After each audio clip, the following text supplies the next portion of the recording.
饿了吧？陪我用膳。风清鸾猜到他想要做什么，听话坐下。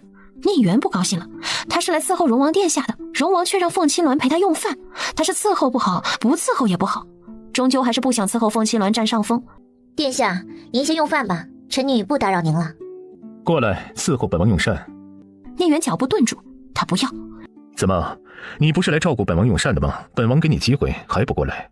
宁远撅嘴，自愿和被迫是两回事，如果是单独伺候荣王，他很愿意，可凤清鸾在，他要连带着伺候与他竞争荣王殿下的女人，他是疯了吗？才会那么做。宁远心里10万个不愿意，还是没有办法，走到桌前给两人摆好碗筷。添饭。宁远又给两人添上饭，谢晋给凤清鸾夹了菜，两人用起饭来。吃了晚饭后，谢晋又让宁远准备他和凤清鸾的洗漱，直到将两人伺候到了床上，谢晋才放他离开。离开时，宁远红了眼眶，他这辈子没有受过这等屈辱。他伺候荣王殿下甘之如饴，可是凤清鸾凭什么也让他跟着伺候？他还不是荣王妃呢。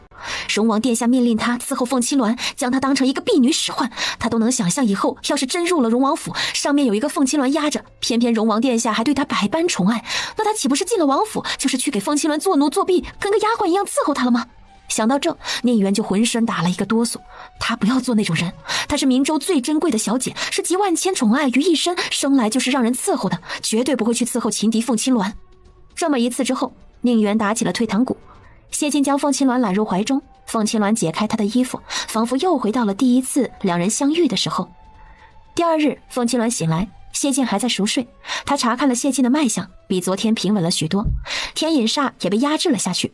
凤清鸾很是惊奇，没想到世间还有这样的解读方式。他盯着男人熟睡的侧脸，他的眉心不像昨天那般紧拧着，看起来舒服了不少。凤清鸾挨着他蹭了蹭，困意来袭，又睡了过去。当天下午，京城送来的赈灾物资抵达明州，凤清鸾没有想到押送物资的人是谢燕。明州出现火灾和逃动，你有没有事？明州遭到火灾，知州府请求增派物资上报给朝廷时，他主动请缨向父皇请求过来赈灾，就是为了想见到凤清鸾。多谢殿下关心，民女没事。他说了2句，指挥人将药材物资送到难民区。见凤清鸾对自己态度冷淡，谢燕也不生气，跟着去看难民的情况。凤小姐，请问这位是？经过这几日的相处，凤清鸾越发觉得施雅雅虽然对暗夜颇有偏见，动不动就想与他比试，却是一个热心善良的姑娘。我乃楚王，这次物资运送的负责人，你是谁？楚王？你是一位王爷？石姑娘，你是怎么跟楚王殿下说话的？这位是陛下的三皇子，当今的楚王殿下，谅你不知道殿下的身份有多冒犯。殿下宽宏大量，不会与你计较，以后可记住了。施雅雅抿了抿唇，还真是一位王爷。凤清鸾见施雅雅似乎认识谢燕，你认识她？第一次见，是草民冒犯了楚王殿下，还请殿下不要责怪。谢燕没说什么，在宁桃的带领下去了难民宅院。两人离开后，望着谢燕的背影，施雅雅瞳孔中闪动着隐隐的兴奋，与她太像了，那眉眼鼻梁如出一辙，那人一定与楚王有关联，说不定两人还有血缘关系。他找了他那么久，没想到在明州阴差阳错的遇到了一个可能是他兄弟的人，因祸得福，他太幸运了。当天晚上，宁桃给谢燕准备了简单的接风宴，舟车劳顿，谢燕喝了些酒。散席的时候，他叫住凤清鸾：“你等一下，关于药材的事，我有事与你说。”凤清鸾停下来，用眼神示意谢晋先回去。说什么？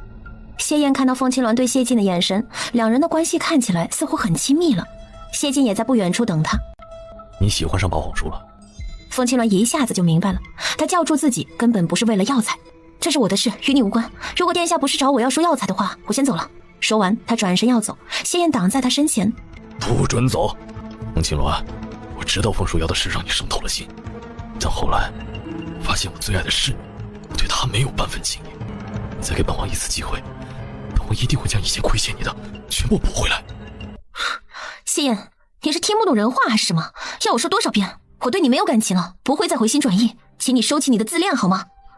他想走，谢燕拉住他的手臂。不准走，我们之间还有话没说清楚。放开我！谢燕不想放，谢晋蹙着眉从不远处走过来。谢燕不想到明州的第一晚就与谢晋起冲突，还是放开了凤清鸾。没事吧？没事。他给了谢燕一个警告的眼神，带着凤清鸾离开。出来透气的施雅雅正好看到了这一幕，施雅雅去端了一杯醒酒茶走出来。楚王殿下，你醉了，喝杯茶吧。又是他，谢燕没有接茶杯，看到凤青鸾与谢晋走远，忽然醋意上头，抓住施雅雅的手，将她扯入怀中。凤青鸾，你对本王真的一点感情都没有了吗？凤青鸾回头看来，就看到两人靠在一起。凤青鸾沉着脸朝施雅雅走去。不用你插手，没看到施雅雅没有将她推开吗？凤青鸾这么一看，果然还真是。谢燕搂住了施雅雅的腰肢，施雅雅非但没有生气，反而朝凤青鸾递来一个不明所以的眼神。凤青鸾明白了，施雅雅是看上谢燕了，也没有再管这事，与谢晋走了。谢燕看到凤青鸾明明看到他与别的女人搂抱在一起时，吃醋想过来，被谢晋不知道说了句什么话，又跟着他走了。心里的怒火在酒精的作用下蹭蹭蹭的燃烧起来。等到两人走到不见踪影，他猛地推开施雅雅。楚王殿下，你利用我帮你气凤小姐，是不是也应该帮我一个忙？让开！施雅雅不让。本王心里只有凤青鸾，其他女人别来沾边。说完大步往前。施雅雅愣了一下，反应过来谢燕这是将她当成追求者了，想跟上去说话，柳琪拦下。施姑娘，王爷不想见你，请你保持距离。让我保持距离？是他先动手动脚的，别以为是为王爷我就不会找他负责了。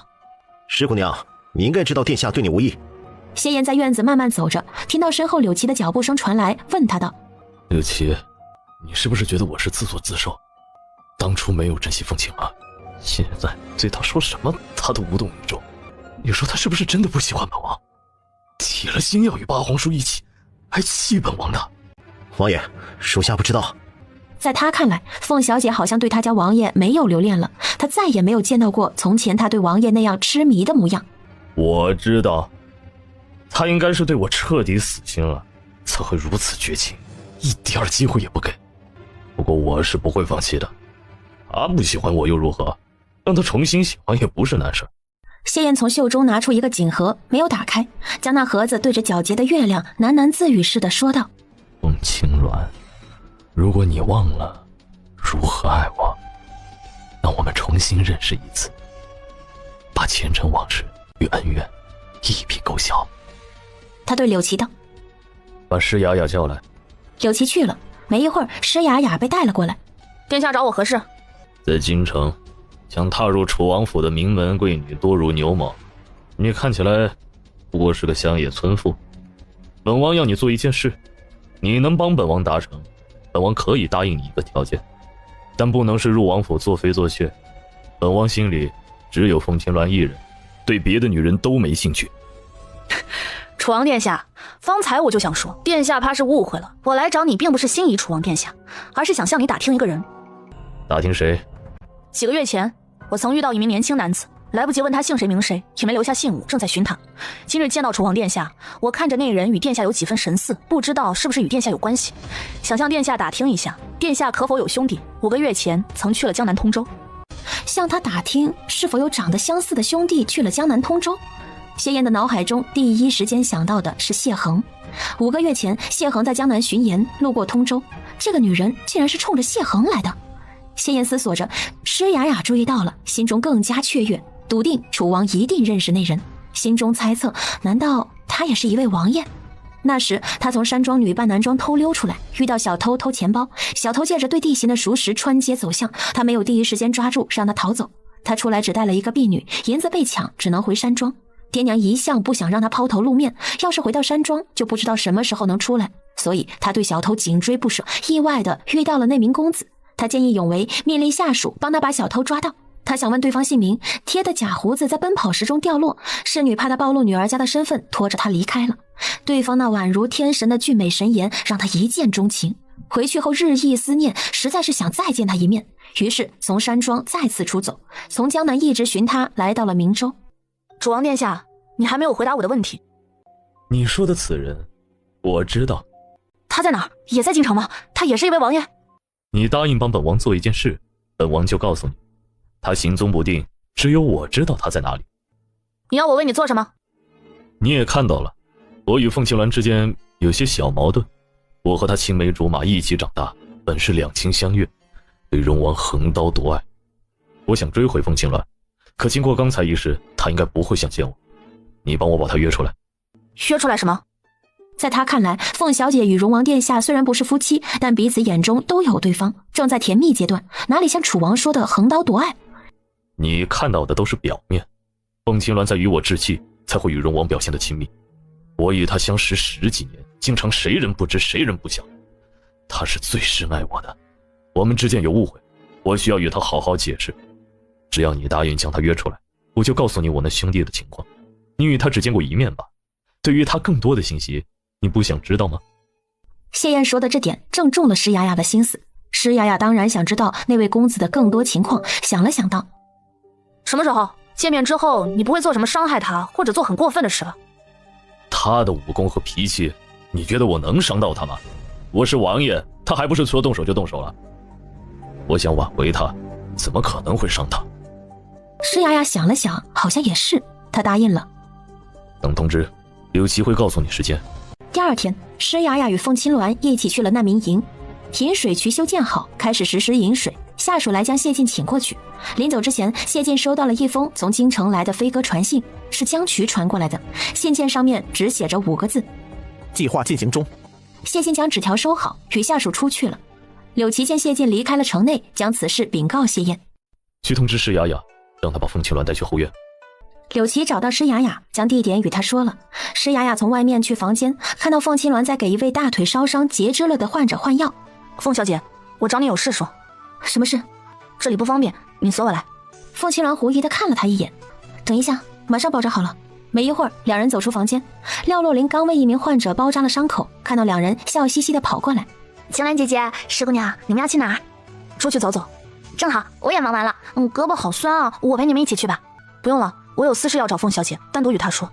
哎呀，3个人的友谊终究是我承担了所有。行了，你们去吧，我自己去逛逛。这丫头越来越能说会道。凤青鸾无奈地摇了摇头，与施雅雅一起去了这座宅子的后院。施雅雅将她带到院子。凤小姐，我是来替人传话的，会有人来找你，我先走了。凤青鸾莫名其妙。施雅雅走后，从走廊后出来一个人。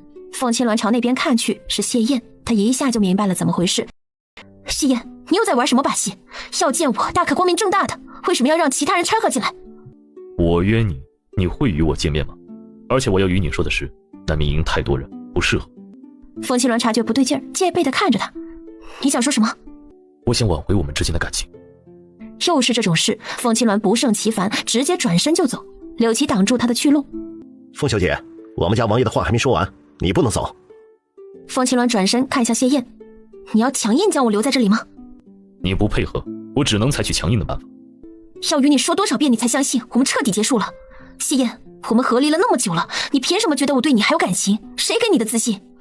谢燕脸上没有任何表情变化，自顾自地说道：这次我来明州是特地为你而来，也特地为你准备了一样东西。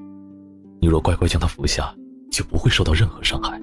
但你若是极力反抗，本王不能确定你想在反抗中受到什么。让我服用什么？谢燕拿出昨晚的锦盒，这里面装的是忘情丹，是我从山居仙士手里得来的。你服用了它，对于我们之间的前尘往事以及与八皇叔的感情都将忘记。你将成为一张白纸，到时候我们在一起重新开始。他说着话，眸光中闪烁着魔怔的幽光。凤青鸾，本王说过会让你重新爱上我，不管用什么方法，我都要做到。谢燕，没想到你不仅眼盲心瞎，还是个隐藏的变态，这种事情都能想得出来。你以为我来明州仅是为了押送物资吗？当然最重要的是为了你。随着他话音落下，无数道黑影出现，包围了凤青鸾的去路。你确定要这么做？我没有别的办法。你将所有人都忘记，我们才能重新开始。服下此药后，你当睡了一觉，第二天醒来，我会在你身边。柳琪挥了挥手，将人拿下，不要伤他。凤青鸾抢过一人手中的长剑，与侍卫们交起手来。柳琪也朝他攻去，还没靠近，一道寒芒闪烁的暗气朝他面门而来。柳琪避开，抬头看向暗气袭来的方向。暗夜从房顶跃下，手中飞出无数暗气，打向那些在围攻凤青鸾的侍卫。谢燕眸色深了深，荣王府的暗卫。他没想到凤青鸾身边居然有荣王的暗卫在保护他。楚王，趁事情还没有不可收拾之前，劝你收手。这是我与凤青鸾之间的事，得罪了八皇叔，我也必须要这么做。刘琦，将他拿下。说完，他抢过一个侍卫的剑，朝凤青鸾而去。他要亲手为凤青鸾吃下这枚丹药。侍卫们拿人艰难，不能打伤凤青鸾。凤青鸾的剑可是无情的，刺伤几人的大腿，让他们失去行动力。感觉身后有劲风袭来，凤青鸾长剑往后一送，挡下了谢燕刺来的剑，剑花一转，往另一个方向反杀回去。你的轻功是谁教的？是谢晋吗？与你无关。一直在院门口等着的施雅雅听到院子里传来刀剑相碰的打斗声，来到门口就看到院子里面打成了一片。谢燕似乎想要活捉凤青鸾，暗夜也出现了，与柳琪和其他侍卫们缠斗。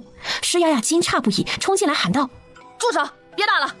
谢燕不是答应他不会伤害凤青鸾的吗？这是怎么回事？看到有人偷袭凤青鸾，施雅雅一个箭步横踢上去，那人灵敏避开。施雅雅见楚王的人不少，不再与人打斗，出了院子去找薛子墨。薛子墨陪着廖洛林，自从凤青鸾让他跟着廖洛林后，他便一直跟在廖洛林身侧。薛侍卫，凤小姐有危险，你快跟我来。啊，她怎么了？青鸾姐姐怎么了？你不是和她在一起吗？来不及解释了，先跟我走，路上跟你们说。几人到达后院的时候，地上已经倒了一地的侍卫，他们身上各种剑伤，没有死，只是不能再打斗。谢燕惊讶于凤青鸾武功突飞猛进，他带来的王府暗卫们联合起来，竟然都不是他的对手。等他再次朝凤青鸾攻去时，一把长剑从旁刺来。谢燕瞥眸一看，是薛子墨。施雅雅也加入了战斗。廖洛林不会武功，在一旁急得不行，不要打了，不要再打了！没人听他的话。有了薛子墨和施雅雅帮忙，谢燕的人更加不敌。被禁足在王府的几个月，谢燕勤学苦练，剑术功力也进步神速。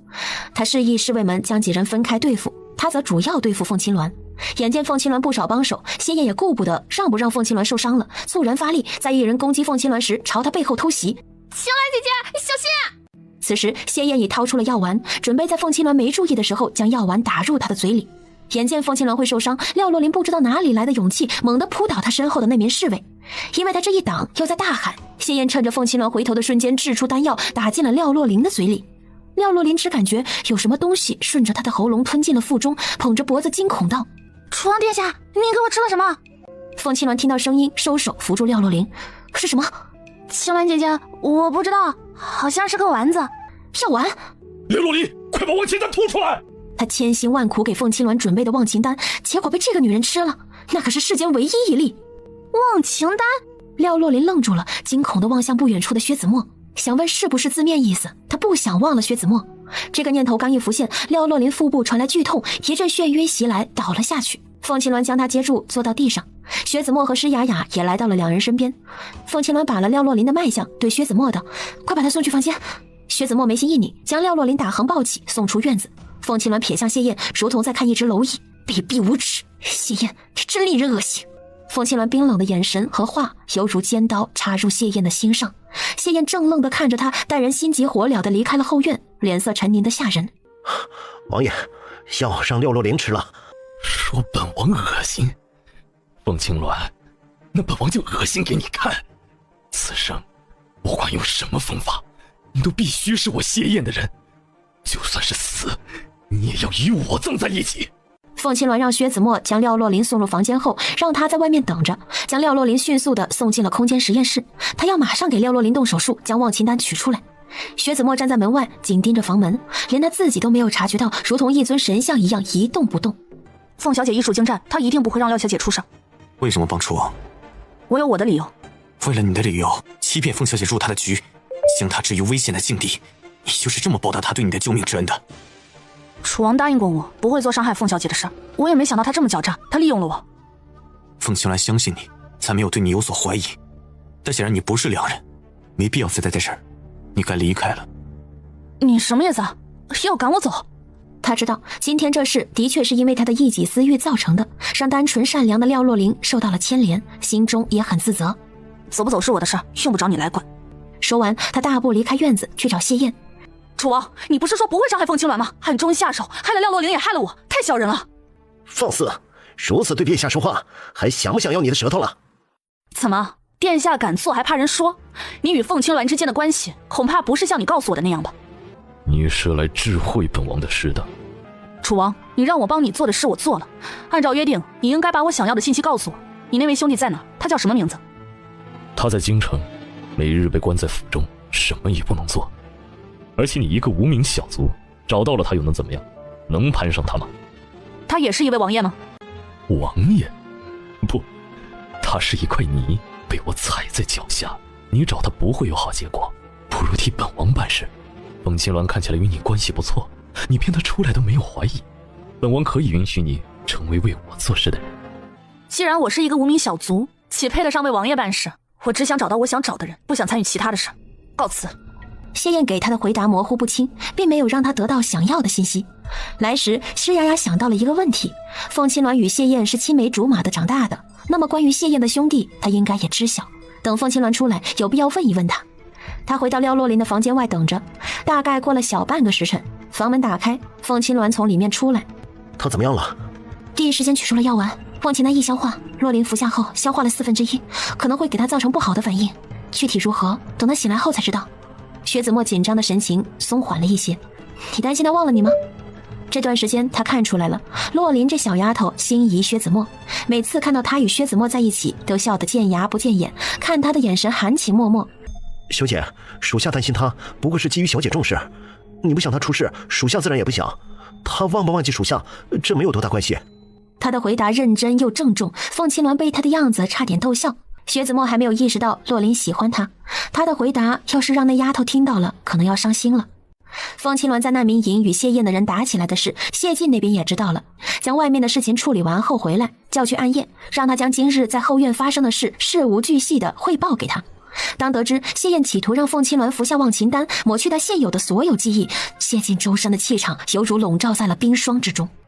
后来洛林小姐出来帮忙，阴差阳错服下丹药，凤小姐对她及时救治，将丹药取了出来，残留了一部分被洛林小姐吸收，不知道会有什么样的后果。凤小姐说洛林小姐将在明天醒来，到时候再看情况治疗。他汇报完，谢晋让他下去看廖洛林。水渠的事怎么样？可以实施引水了吗？今晚可以将水引到曲河，闽州有救了。你们在后院发生的事，阿姨和我说了，你想怎么处理谢燕？谢燕是皇子，暂时不能杀他，他又日渐癫狂，放任下去，迟早有一天会出乱子。我在想，他不是与太子斗得厉害吗？给他找些事做，他就没有时间盯着我了。除此之外，这次的事得让他付出代价，为洛林出气，最好能被拿捏住。所以我想到了一个办法，让他吃点苦头。你说说看。凤青鸾从袖口中拿出一个瓷瓶，这是他先前在实验室研究的毒药九山红，发作时会让中毒者仿佛置身于冰山火海之中，不会让人死，但很折磨人。1个月发作一次，每月需要找他要解药，用在谢燕身上，控制他的行动最为合适。关键他用的都是现代药物，这个时代的神医谁也无法解毒。谢燕不是想让我服药吗？那就以其人之道还治其人之身。凤青鸾跟谢晋说了九山红的毒性，谢晋接过瓷瓶，按你说的做。他看了看廖洛林关闭的房门，亲自去给谢燕送药。谢晋带着药直接去了谢燕的院子。谢燕还在想办法后续如何对凤青鸾出手，同时也知道谢晋回来后知道他在觊觎他的女人，一定不会轻饶他。不过他既然敢做，就不怕被谢晋知晓，也算是与谢晋公开抢夺凤青鸾。王爷，荣王回来了。谢燕还没说话，谢晋已到了房门口。八皇叔，你若是……他想说话，谢晋没给他机会，眼前一道黑影划过，谢燕还没有反应就被点了穴。谢晋捏住他的嘴，将一颗药丸送入了他的嘴里。八皇叔，你给我吃的是什么？毒药。谢燕面色骤变，柳旗拔剑刚出鞘，谢晋振袖朝他挥去，裹挟的内力的一掌打向他握剑的手，柳旗的手腕失去知觉。八皇叔，今日的事与柳旗无关，你要生气冲我来。你知道本王得知这件事不会轻易的放过你，你依然做了，那就别怪本王不念叔侄之情。八皇叔，他们不过是下属，听命办事。你给我吃了毒药，想让我死，你还牵动其他人做什么？让你死没那么容易。九山红每月发作一次解药，不要让我再听到你骚扰凤青鸾。老实规矩，每月派人来荣王府取解药，可以留你一条性命。八皇叔，你想折磨我？我可是当今天子的儿子，你的亲侄子。凤青鸾和本王有婚约，算起来他是你未来的皇婶，你三番几次的对他动歪心思，没有即刻要了你的性命，当然得折磨你。谢晋，你不怕父皇知道你毒害我，怪罪你了。凤青鸾是本王的女人，谁动她都得问过本王，你父皇也不例外。谢燕还想说什么，身上传来一阵冰锥般的痛觉，让他忍不住打了个哆嗦，即使用内力也压制不了那剧痛的袭来，痛苦的倒在地上。王爷，你怎么了？冷。柳旗反应过来，这应当是荣王给谢燕的毒药发作了，他赶紧将谢燕扶到床上，被子盖在她身上。即使这样，谢燕也还在叫冷。快去，都拿起床被子过来。侍卫又拿来了4、5床被子盖在谢燕身上，谢燕还是颤抖不止，似有千千万万刺骨的冰锥扎进那血肉肺腑，让那剧痛难忍，抽搐不止。柳琪沉着脸命人去请太医，谁知太医还没有赶到，谢燕忽然觉得肺里袭上一股燥热，将那锥心刺骨的疼痛击碎，通身的血液又沸腾起来，身上的温度骤然升高，让那如同被炙烤在火架上。热，把被子拿开！柳琪也看出来了，他皮肤泛着不正常的红，如同被高温烧灼，红得很不对劲儿，赶紧又将被子撤走。冰火2重天，一冷一热，犹如酷刑。谢燕受不住，在5脏6腑传至心间，一阵剧烈的撕裂剧痛后，喉间涌上心田，谢燕吐出一口黑血。这还不止，她痛苦地在床上翻滚，想昏死过去，又被痛醒，如此反复，将她折磨得死去活来。殿下，你忍一下，属下马上去拿解药。他冲了出去，找到谢晋，扑通一声跪在地上。荣王殿下，我们主子毒发了，请你赐解药。这么快就受不了了？殿下，王爷向你保证，他尝到苦头了，从此以后不敢再对凤小姐有任何心思。他亲口说的，让属下转达给荣王殿下，还请殿下饶过王爷这次。他早有了这个觉悟，清楚自己的身份，知道什么可以碰，什么是他不能想的，也不会受这番苦楚了。荣王殿下，王爷得到教训了，还请殿下看在数值1场的情分上赐药。即使他这么着急了，还是等了足足1盏茶的时间，谢晋才将一个透明的玻璃瓶扔给他。回去告诉谢燕，本王想让他死，他必死无疑，再有下次，可就没有解药了。多谢殿下。拿了药，赶紧返回院子，还没走近，听到房间传来摔砸东西和男人低喝的声音。柳琪大惊，快步回去，看到房间的地上躺着2具鲜血淋漓的尸体，是他离开时让门口的2名侍卫看好王爷，没想到再回来，竟变成了2具尸体。王爷，你清醒一点，属下拿来解药了，你快服下。他又叫来其他侍卫，联手将疯魔的谢燕按住，掐住脸颊，快速地将解药喂进了他的嘴里。谢燕嘶吼着，眼眶充满了不正常的红血丝，直到几人把他按在地上好一会儿，谢燕浑身的暴力和颤抖才渐渐平息，再也经受不住折腾，解毒之后昏死过去。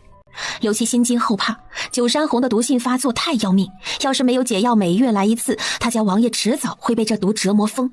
这时太医来了，看到屋里的情况，双腿一软。王爷，这是怎么了？他中了毒，你快来看看能否有办法解。太医差点没有站稳，中毒？这可是楚王殿下呀，谁敢给他下毒？太医忙不迭地给谢燕检查，这一查，脸色难看的跟地上那些碎裂的瓷器一样。怎么样，有办法吗？王爷的毒巨猛无比，我从未见过，没办法解。此毒名叫九山红，劳烦太医跟其他大夫商量，一定要拿出解药来。凤小姐医术高明，我去请她过来看一看。不用，凤小姐不会解，此毒你们去商量，在殿下想来之前给出一个解决方案。他猜测荣王的九山红应该是凤青鸾给他的，凤青鸾要下毒，又怎么可能会给他家王爷解毒？太医不明所以，没再说什么，处理了一些善后之事后离开了。在他们兵荒马乱时，凤青鸾那边也没闲着。今日的事是我的错，轻信谢燕，真的以为他不会对你做什么，让你身陷险境，还害洛灵受伤。我与你道歉，请你原谅。对于施雅雅，凤青鸾印象颇好，这姑娘单纯热情，看起来没什么心眼，但从这件事接触下来，或许正是因为她没心眼，才造成了这件事。我很好奇，你为何会帮谢燕？我在找一个人，与楚王相似，他可能知道。施雅雅将她与谢燕达成的交易的过程说了，凤青鸾明白了，这姑娘原来是为爱寻如意郎君。你没有与谢燕接触过，不清楚她的为人，这事我可以原谅你。洛灵不知道会怎么想。谢谢你，凤小姐，你太好了。等洛灵她明天醒来，我会向她父亲请罪，她要对我怎么惩罚我都接受。凤青鸾看她高兴，纯真成这样，家境殷实不差。江湖人心险恶，不是你该出来闯荡的。为了不让父母担心，你还是回家吧。不，我都打听到了，那个人可能在京城，没有找到他是不会回去的。楚王说他与你青梅竹马一同长大，你应该知道他是否有长相相似的兄弟。谢燕是王爷，他的兄弟岂不是都是皇子？你不知道大夏国有多少位皇子吗？不是很清楚，我只知道有位太子，还有战神荣王，主王也听说过。凤青鸾想了想，施雅雅形容的那人与谢燕眉眼相似，谢燕的几位兄弟都与夏明帝长相相似，他遇到的可能是太子，也可能是景王。能在几个月前出现在江南通州的，在那个时间段去巡盐的谢衡最符合。你要找的那个人可能是当今太子。太子几个月前在江南巡盐，不过到底他是不是你要找的人，得你亲眼见了再说。我没听说过太子殿下有太子妃，他还未成亲吗？没有。如果他有了太子妃，你会放弃吗？我绝不与人做妾，父亲母亲也不会同意。能说出这话的，家里一般都有底气。冒昧问一下，你是哪家的小姐？我是江南文泉山庄的大小姐。实不相瞒，这次我从家里是偷溜出来的。她出门一次何其不容易，因此就算知道了要找的那人是太子，也要去见上一面。对于施雅雅的身份，凤青鸾没有太大意外。小姑娘很有勇气，为了见喜欢的人出走追爱，等她见到太子，也算了了心愿。凤小姐，谢谢你不计前嫌愿意告诉我你对我的救命之恩，来日有机会我报答你。等明日确定了廖小姐的情况，我先启程去京城了。想见到太子不容易，他住在东宫，在皇宫之中。前段日子出了些意外，他又被禁足3月，还没到解禁之日。你想看到他，除非能进入皇宫。施雅雅心头一沉，进宫才能见到他，对他一个寻常百姓来说很有难度。他望着凤青鸾，凤青鸾是未来的荣王妃，应该有机会进入皇宫，可他没好意思开口。我会想办法的。当天晚上，东宫。太子殿下，我来助你达成所想，有意可以相谈。你能助我什么？自然是太子殿下最想得到的东西。谢恒眼眸眯了眯，让暗卫们退下，将人请进了房中。第二天早上，廖洛林醒来，凤青鸾等人都在等他。他茫然地看向屋里的人：“你感觉怎么样？知道我是谁吗？”青鸾姐姐。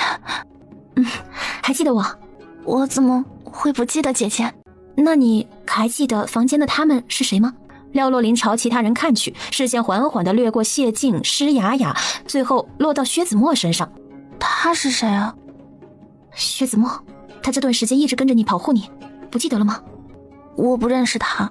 青鸾姐姐，为什么你们都在我的房间？昨天发生的事你都不记得了吗？发生了什么？施雅雅看了眼凤青鸾，这应该是消化了的那部分忘情丹的作用吧。可是为什么她记得这里的其他人，唯独记不得薛子墨了？难道廖洛林喜欢的人是薛子墨？发生了一些小意外，不是什么大事。除了我们，你还记得你是谁吗？我是洛灵啊，是荣国公府的小姐。凤青鸾了然，不愧是忘情丹，忘记的是他喜欢的人。记得就好。饿了吧？我让人送饭来，你先吃点东西。他让下人送来膳食，离开的时候，廖洛林怔怔地盯着薛子墨背影出神，好一会儿才到座位吃起饭来。几人来到外面，凤青鸾道：“残留在他体内的忘情丹，让他的记忆发生了改变，没有忘记所有人，这也算是不幸中的万幸。”他的症状会持续多久？不一定，他只看到了我们家里的人有没有忘记谁，得回去了才知道。谢晋想知道的也是这一点。至于廖洛林记不记得薛子墨，他不清楚两人之间有什么情愫，他也不甚在意。凤小姐，廖小姐喜欢薛侍卫吧？凤青鸾看向不远处的薛子墨，以他的武功，应该听得到他们之间的谈话。洛林明明说，我能看得出来，他对子墨有好感。都怪我，是我对不起廖小姐。那薛侍卫喜欢廖小姐吗？不知道。你有办法彻底医治他吗？他属于记忆缺失，在某件事或者给他足够的时间，或许会重新想起遗忘的部分。总体来说，没什么大碍。施雅雅叹了口气，确定了廖洛林的情况没有什么大的问题之后，第二日离开明州去了京城。明州引水成功，之前在大火中受伤和因饥饿而形成疾病的百姓们，在这段时间的治疗和用药下逐渐改善。明州城的一切都在井然有序的恢复。当天下午，谢燕也以京中有事离开了明州。解药找得怎么样了？回殿下，太医说无法解九山红，得回京与其他太医们共同商议。属下已派人在江湖觅寻神医，也派人去了百花谷。谢燕的眼底充斥着无尽的恨意，太医都没有办法认出来九山红的主要成分，又有多少神医能解？他越发确定是凤青鸾给谢进的毒。那个女人就这么恨自己吗？连这种阴毒的手段都用上了。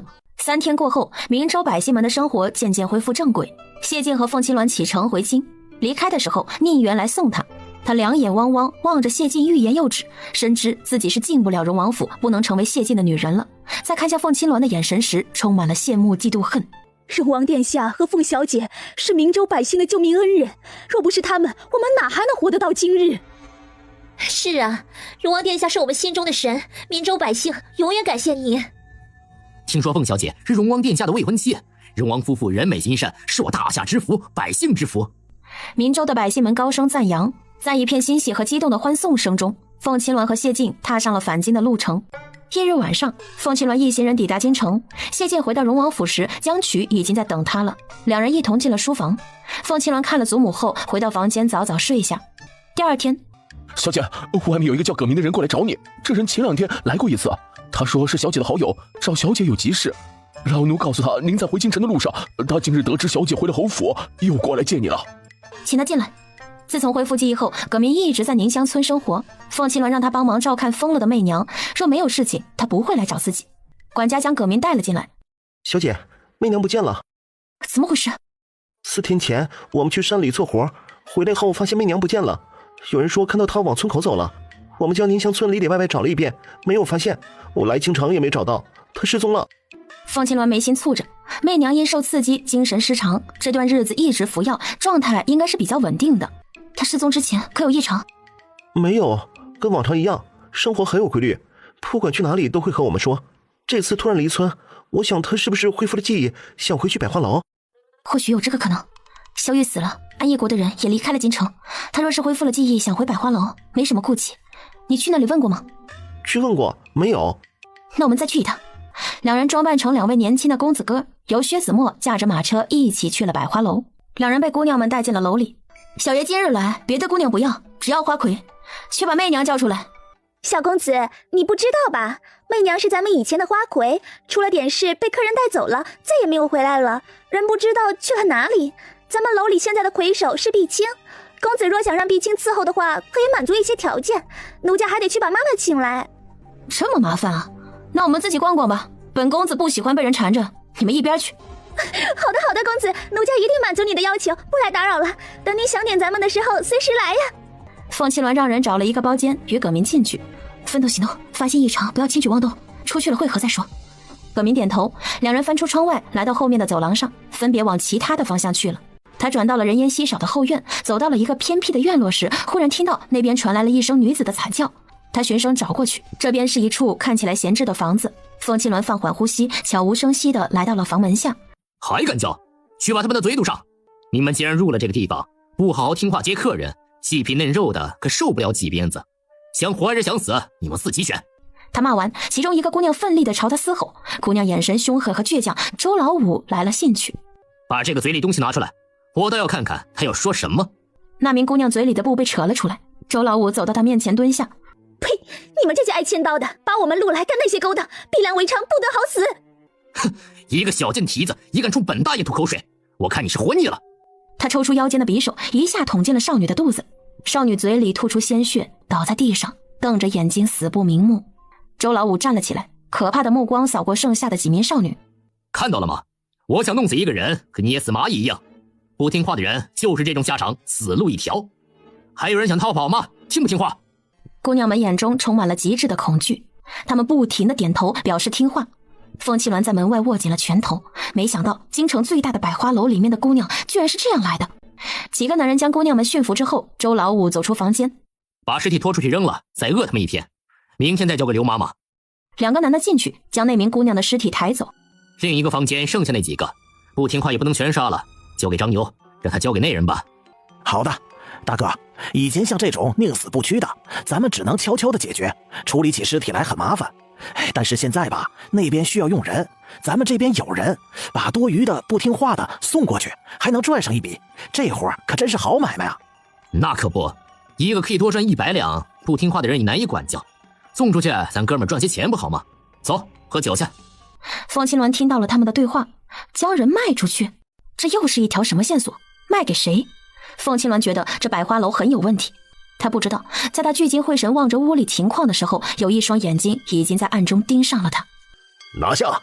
凤青鸾刚站起来，警觉背后有暗器打来，侧身避开，暗器打在柱子上爆裂开来，毒雾瞬间散发到空气中。凤青鸾心下一惊，迅速屏住呼吸，即使他反应迅速，也还是吸入了些毒雾。敢在百花楼偷听，活腻了，杀了他！护卫们在这里打杀的时候，先前走出去的周老五等人听到了院子里的动静，脸色一黑，迅速返回，就看到凤青鸾与他们这边的人打了起来。他是什么人？怎么在这儿？呸！你这头蠢猪，只想享乐，连有人在听墙角都没发现。今日让他离开了这里，怎么向上面的人交代？还不快将他斩草除根！你这个不知天高地厚的小子，偷听你大哥墙角，我看你是活得不耐烦了。上，把他给我千刀万剐的宰了！又有几人加入，凤青鸾猝不及防的吸入的毒物逐渐发作，视线开始混乱。周老五瞅准时机，猛地一甩鞭子打在了他的背上。凤青鸾吃痛，反手投出一柄匕首，打在了周老五的胳膊上。都给我上！凤青鸾又打翻了两人。随着时间过去，视线越来越晃，刀疤男见他即使中了毒，也还是难以将他杀了，长剑一挑，从旁边直接刺向他的脖颈。凤青鸾凭借着意志躲开走避，也还是被他打得节节逼退。在接下刀疤男的一击后，凤青鸾感觉胸口猝然传来刺痛，没忍住，差点跪到地上。此时眼前的视线越来越模糊，他快不行了，就是现在，一块上！在他的命令之下，所有人都朝着凤青鸾砍去。凤青鸾咬牙，准备在最后拼死一搏。关键时刻，一把大刀从周老五的身后飞出，刺穿了他的后背，穿心而过。随着周老五倒下，一个人影也几乎是同时从周老五的身后冲了出来，将围攻凤青鸾的护卫们一个个解决。凤青鸾这才看清来的人是葛明，他没想到葛明武功竟然这么好，让他大为惊讶。对方连接2个头目被杀，有人大喊：有人打到百花谷，快来人！葛明扶起凤青鸾，带着他飞檐走壁，越过围墙来到院外，朝薛子墨所在的巷子奔去，将凤青鸾送进了马车。薛子墨见2人出了事，凤青鸾背上还有伤，什么也没问，驾着马车快速离开。凤青鸾探了探自己的脉，问题不大，从空间拿出1粒药丸服下，去荣王府。薛子墨调转马车往荣王府而去。谢晋正在处理一桩案子。王爷，凤小姐来了，她还受了伤。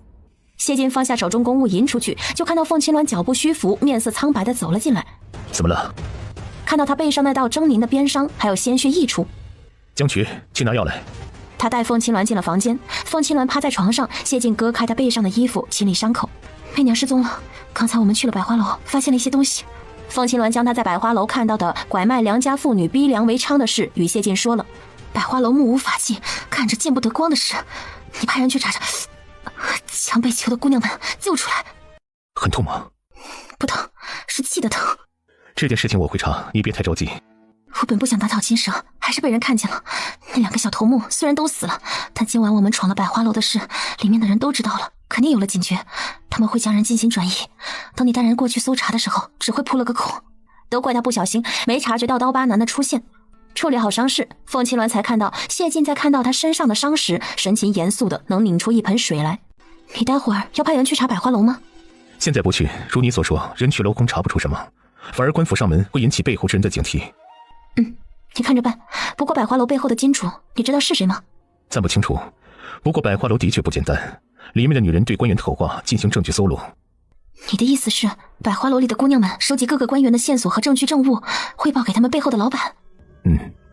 那这背后的老板很可能是朝廷中的大官了。你猜的没错，放长线钓大鱼，今日这件事不是开始，已经有人在查了。另外，我还有件事要和你说。怎么了？今日我接到2起报案，京城内有2人失踪，一位女性，一位男性。失踪？凤青鸾第一时间想到了缪良的复生实验。什么时候失踪的？8天前和3天前。那是在明州大火发生之后。缪良来京城了吗？不排除这个可能。在京城出现的2名失踪人员之前，还有5起失踪案，均为女子。那5起发生在什么时候？1个半月前。那时候缪良在明州利用难民做研究，那5起失踪案应该不会是他做的。如果是的话，难道他有2个窝点？先得区分这2件事是不是一人所为，还是2拨人所为。没错，百花楼里被抢来的姑娘们，得查查他们的来历，或许在失踪人员的名单上。如果京城内的人被掳去百花楼的话，总有一天会被亲人发现。百花楼不会那么傻，那么那些人会去了哪里？这就需要调查了。在这里坐了一会儿，当天晚上，凤青鸾回了侯府。凤氏姐妹的情况查得怎么样了？凤瑞安在他看来是被人掳走了，联想到今天百花楼发生的事情，不知道他是不是被这些人带走了。回小姐，大概2个月前，凤瑞安离开了京城。自从凤纯死后，凤瑞安和凤少元去楚王府找过凤书瑶，从凤书瑶那里拿了一笔银子，2个人在京城快活。2个多月前，兄妹俩没银子了，又去找过凤书瑶。那时候凤书瑶不知道什么原因被禁足在楚王府，他们没有见到人，于是凤瑞安偷到了一家商户100两银子，被商贩抓住，让他做小老婆，不与他计较。在凤少元的帮助下，凤瑞安逃了出来，自此离开了京城，不知去向。凤少元呢？凤少元混迹地下赌场，手中有钱便吃喝，没钱也不知道从哪些地方搞钱。凤书瑶逝世后，世言再没管他们了吗？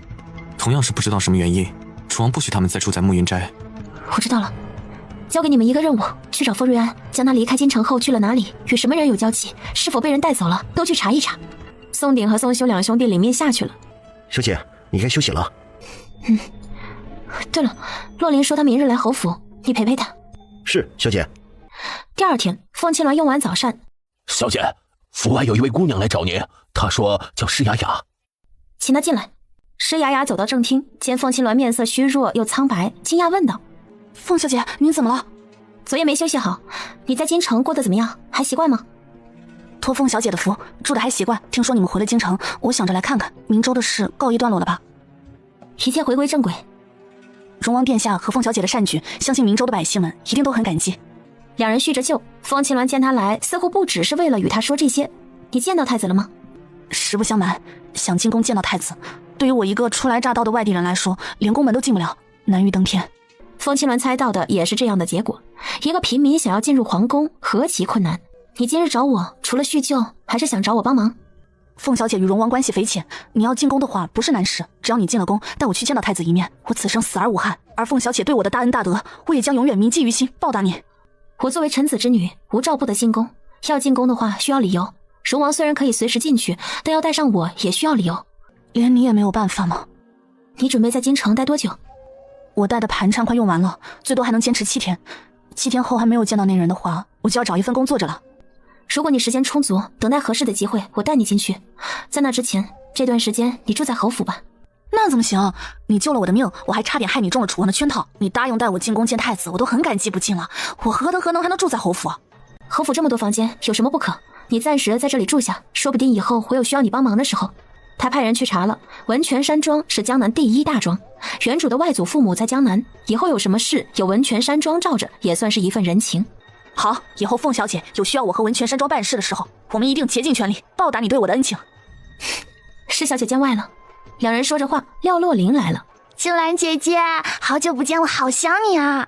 小心，别冲撞到了小姐。青兰姐姐怎么了？你不喜欢洛琳了吗？子墨，你让开。小姐身上有伤，你慢点儿。怎么受伤了？是在明州伤的，还是回来伤的？青兰姐姐伤得严重吗？没事，一点皮外伤。皮外伤也是伤，一定很疼吧？小伤，养几天就好了。你回到家里后，可还认得家里的其他人？母亲还和姨娘都认得，弟弟妹妹们记不清楚。没事，好好调理，会恢复过来的。廖洛琳看到施雅雅也在，本来之前接触过的，她也没有怪罪。三人倒是相谈甚欢。不一会儿，管家又来禀报：小姐，宫里来人了，请您进宫去给陛下请平安脉。给陛下？啊，元朝公公是这么说的。凤青鸾不解，夏明帝不是3番2次想杀他吗？让他进宫去请平安脉，这又是闹得哪样？我准备一下，让他们稍等。他对施雅雅道：你装扮成我的侍女，带你进宫。齐雪，带施小姐去换身衣服。凤青鸾看了看天色，这个时候太子应该在给皇后请安，说不定进宫能遇到。到了皇帝所在的养心殿，请凤小姐在这里等一下，奴才先去通报。凤青鸾以为夏明帝要故技重施，让他在外面等上许久，谁知元朝公公走了没多久，孟太医走了出来。凤小姐又见面了。有太医在，还要叫他来请平安脉，夏明帝在玩什么把戏？凤小姐，我出来是想跟你说说陛下的情况。他压着嗓子，用着只有凤青鸾一个人能听见的声音说了些话。凤青鸾眼眸睁了睁，再看向孟翰林时，神情带上了一丝了然。凤小姐，请。两人一起进了养心殿。夏明帝躺在床上，面色看起来有些苍白。看到凤青鸾，夏明帝眼底掠过不满，又带着一丝警告，伸出手来让他切脉。凤青鸾给夏明帝脉象查了查，片刻后道：陛下的身体并无大碍，只是近段时日休息不够，好好调理会恢复的。他的说法与其他的几位太医说法一致。没有其他情况吗？为何朕每日都在吃仙丹和药物，却感觉精气神大不如前？那是正常的，是丹药和药物在陛下体内吸收的过程，陛下无恙。大家都这么说，夏明帝也没什么可怀疑的了。凤青鸾开了一张药方，夏明帝给孟翰林递了个眼神，孟翰林检查药方后摇了摇头，表示没有问题。凤青鸾离开了养心殿。其实他给夏明帝把脉时，发现他的身体出现了异常。他在进入养心殿之前，孟翰林让他不要如实说，并且给了他一个说法，说是荣王交代的。在他的检查中，夏明帝在服用杜迷，这种药长期服用会让患者认为自己的精力比原来越发的强壮，造成一种假象，实则体内一直在被消耗，直到有朝一日被完全掏空，生命枯竭。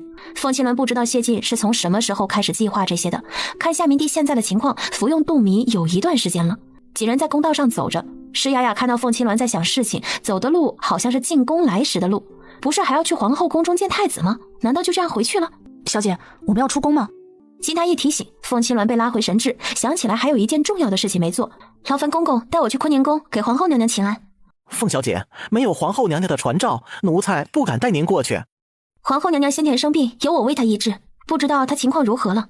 我有必要去为她检查送药，你且带我过去。到了皇后娘娘那里，她必会重赏于你。太监想了想，是凤青鸾要求的，皇后娘娘又会赏，她应当没有什么大罪。凤小姐，请跟奴才来。你看过陛下了，他情况如何？凤青鸾将对夏明帝说的话又对皇后说了一遍。陛下先前对你有诸多误会，不要往心里去。你医术高明，愿意来给本宫请脉，本宫很高兴。皇后娘娘过誉了。她给皇后探脉，下面的工人来传报。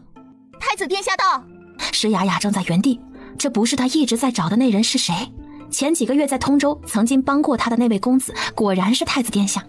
谢恒眼角一紧，察觉到有道炙热的目光在看他，冷厉的视线朝施雅雅看去。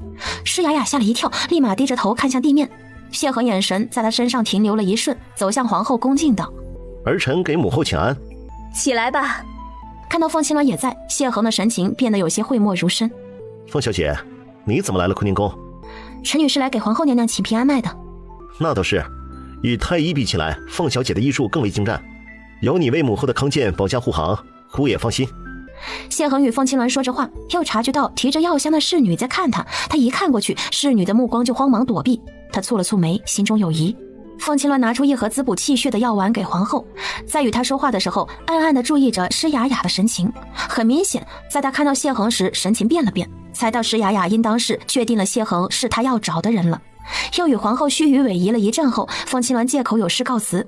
凤小姐，母后还有事要与你说，请留步。皇后不明所以地看向太子，他有什么要说的？娘娘还有何事？谢恒看向皇后，示意她说话。皇后猜到太子是想做什么。是啊，你看本宫的记性，要不是太子提醒还忘了。凤小姐，你来，本宫有件事与你说。母后与凤小姐有事要说，儿臣就不打扰了。你们不走吗？工人们一听太子是要让他们出去，纷纷退出来。施雅雅将药箱放在桌上，也一起出去了。皇后被赶鸭子上架，找了一件事与凤青鸾相谈。到了外面后，施雅雅想找个地方等待，一个宫女来找她。姑娘，太子殿下请你去别院。施雅雅的心突突的跳，太子请她？为什么？太子认出她来了？施雅雅忐忑不安地跟着宫女转过一道走廊，来到另一边的院子。奴婢参见太子殿下。你是谁？太子殿下，奴婢是凤小姐的侍女香彩。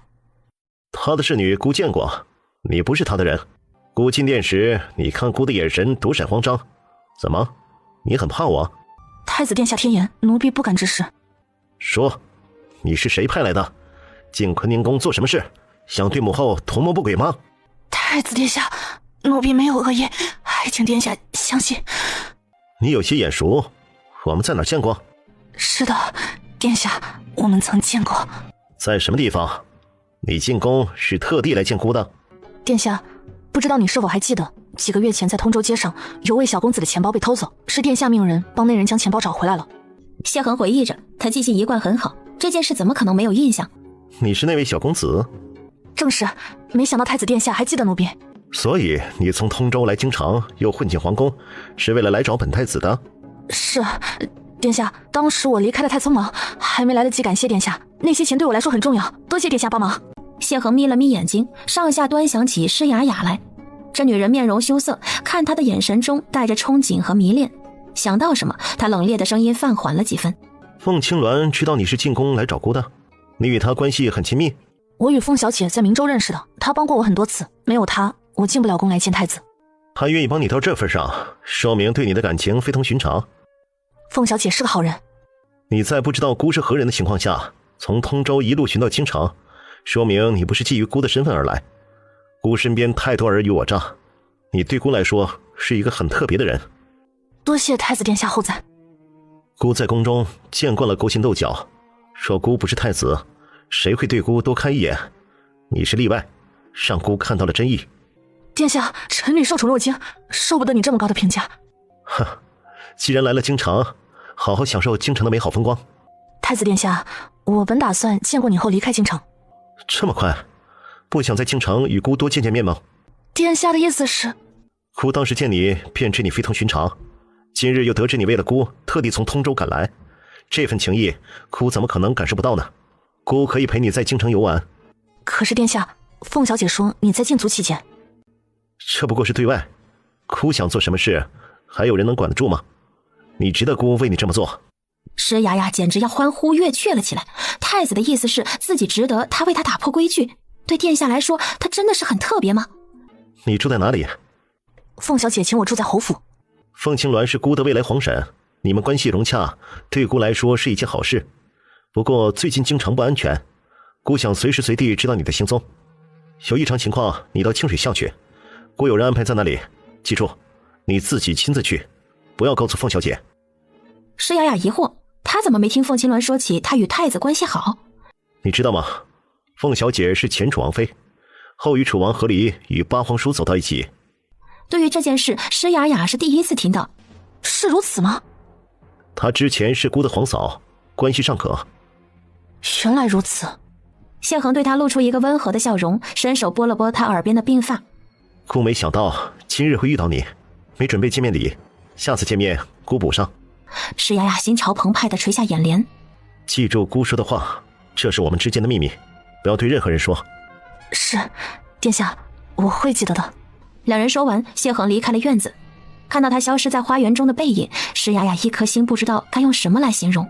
他长这么大，从来心跳都没有如此快过。太子是你要找的人吗？是。他认出你来了吗？我们在殿内谈话时，你有没有找他？太子殿下出来后走了，我还没来得及与他说上话。太子说过的话，他还记在心里。他今天第一次知道，原来凤青鸾和楚王有那么一段。难怪之前楚王说他与凤青鸾是青梅竹马，两人关系匪浅。凤青鸾不解了，难道是他想错了？太子没有别的想法？凤青鸾没问这事了。神见到了，接下来你打算如何？在京城待段时间吧。一路从通州来到京城，经历不少，人也确定了，了了心愿，能放松下来游玩了。也是，那就在京城好好玩玩。出宫之后，凤青鸾对薛子墨道：“去荣王府。”佘雅雅本来应该回避的，但她想着太子让她留意凤青鸾要做什么，与凤青鸾一同去了。几人一起来到了荣王府。管家告诉凤青鸾说，王爷不在府上，在京城郊外的朝云山去处理案件了。什么案子？老奴不是很清楚。凤小姐找王爷有急事的话，可以去那边。凤青鸾想了想，谢晋现在正在查的案子，不就是那些失踪案以及百花楼的案子吗？莫不是他去朝云山有新的线索了？问了管家具体位置，凤青鸾让薛子墨赶着马车去了京城外的朝云山。凤青鸾到的时候，看到地上铺着的草席上躺着几具尸体。发生了什么？上午有人来京兆府报案，说朝云山发现了人手，我带人过来挖掘，现已经挖出5具尸体。随着侍卫们的继续挖掘，陆陆续续又抬出来了3具尸体。直到最后一具尸体抬出来时，凤青鸾看到了那人的脸，他怔愣在了原地，好半天才回过神来，走过去。躺在地上的那具尸体是媚娘。几日前有人看到她离开了宁乡村，没想到再发现她竟然在朝云山中挖出了她的尸体。施雅雅在看到这边挖出了好几具尸体时，并不清楚到底发生了什么。她没见过媚娘，也不知道媚娘和凤青鸾等人有什么关系。想起来太子让她将发现的事告诉他的人，她很惊奇，太子怎么知道这边会有事情发生的？尸体全部挖了出来，总共有8具。凤青鸾要求将尸体带回府衙，他要验尸，希望能找出媚娘死亡的线索。在回京城的马车上，他与谢晋乘坐一辆。今日皇帝命我进宫请平安脉。我知道。我遇到了孟太医，孟太医跟我说了些事。你是什么时候对皇帝下手的？夏明帝对你出手，他不能留。长期服用杜迷会使人内脏枯竭，你要杀了他吗？不会让他死得那么快，控制行动，夺取势力，等到他为大夏做出让步的时候。你是打算架空他，让他成为傀儡？孟翰林是太医院院首了吗？张眼贪污，正好太医院的人可以换新了。凤青鸾点了点头，有谢晋在，夏明帝应该是不成气候了。回到京兆府，凤青鸾让人将8具尸体抬进去，他要分别进行解剖，找出他们的死因，查出线索，调查真凶。你与凤小姐说一声，我先回去了。他离开了京兆府，然后去打听了太子所说的那个巷子。等找到院门，施雅雅敲了敲：“谁呀？”“我姓施，太子派我来的。”随后吱呀一声，大门从里面打开。“请问你是从通州来京城寻找太子的那人吗？”“正是。”“施姑娘好，奴家叫如宝，是太子殿下吩咐专门在此等候你的。请问你有什么要让奴才转告给太子的？”“能否先进去再说？”嗨，你看我这都忘了。姑娘，请进。施雅雅进了院子，有种在做贼的感觉。想到太子对她殷切希望的喜欢，心中对凤琴鸾的愧疚之感全部消散。她决定只告诉太子这一次，仅仅是通报一个消息，太子在禁足中做不了什么伤害凤琴鸾的事。她做好心理建设，将在朝云山发现尸体的事告诉如宝。第二天早上，凤琴鸾将几具尸体解剖完。什么情况？这几人的喉咙中有大量泥土，说明他们在埋进土里的时候还活着，后死于窒息。他们身上都受到过各种殴打和鞭伤，衣服下皮肤没有一处好的，在死之前受过极刑。除此之外，还有一个更重要的发现，那就是他们的身上都有针孔，体内也有之前缪良注射过的附生药物。他们是缪良杀的？暂时不能肯定，缪良肯定有参与。跟上次不一样的是，这些人身上有旧伤，也有新伤，受刑的时间较长，在旧伤还未完全好的情况下又添了新伤，最后才被人用药做实验，折磨得奄奄一息，埋进土里死亡。对了，查到他们的身份了吗？有3人的身份已经被证实，正是前几个月之前失踪的。花魁失踪的时间你知道？他们身上的伤也能看出是从那个时候弄出来的。可是有个问题，这几个月前缪良在京城吗？会不会是其他人做的？打伤的这些人，然后再交给了缪良实验？还有，我在媚娘的胃里找到了一张还没有完全消化的纸条，纸条上面写了些东西。凤琴鸾将纸条铺展开来，纸条已经残缺，能依稀分辨是匆忙写下的和苑和冈仓。和苑、冈仓，这是不是什么地名啊？可京城没有这2个地方啊。搜索京城周边区县，先按照地名和建筑去找。是，王爷。半个时辰后，东宫看到纸条上传进来的内容，谢恒得知谢剑和凤琴鸾今日的发现，眸光中带着幽深。让如宝告诉施雅雅一件事，让他将这个消息告诉凤青鸾，私下进行，别让人知道。暗处一道黑影得到任务，嗖的一下消失不见了。这一日，凤青鸾在研究一个东西，他感觉这次的事情有些棘手，研究的新玩意儿不知道会不会派上用场。凤小姐，我在街上听到了一个与案件有关的信息。什么？我听一个经常往返京城与绵城的商贩说，他在绵城发现有一处叫什么桂园的地方，有不少进出的少男少女，其中一人他认识，好像是京城失踪的少女。我在想，会不会有人将京城失踪的人运到了绵州那边去？你听到的消息可靠吗？那人说的信誓旦旦，将那女孩的家庭住址和样貌以及其他的特征都说了出来，我看那样子不像是骗人的。凤青鸾想了想他说的话，绵州离京城不远，百花楼作为京城最大的新楼，若是京城失踪的人在里面，多少有些冒险，说不定哪天被亲友发现。因此百花楼里面的女子大多数是从外面而来，还有一些身份出生地并不详的。谢晋查了百花楼的结果也是这样。施雅雅这么说，凤青鸾觉得很有可能京城这边失踪的人被送去了绵州。我告诉谢晋，让他派人去查。说走就走，凤青鸾风风火火地出去了。施雅雅盯着他的背影，心中五味杂陈。这个消息是前几日太子的人如宝告诉他的，让他将消息传递给凤青鸾。他犹豫了几天，见凤青鸾这边实在是没有什么进展，才将此消息告诉他。施雅雅有些拿不准，太子告诉他的这条消息是真是假？太子是在暗中帮助凤青鸾和荣王提供案件调查的新方向，还是有别的目的？太子在宫中又在禁足期间，他是如何得知这些情况的？还让自己转达线索，仿佛这一切都在太子的掌握之中。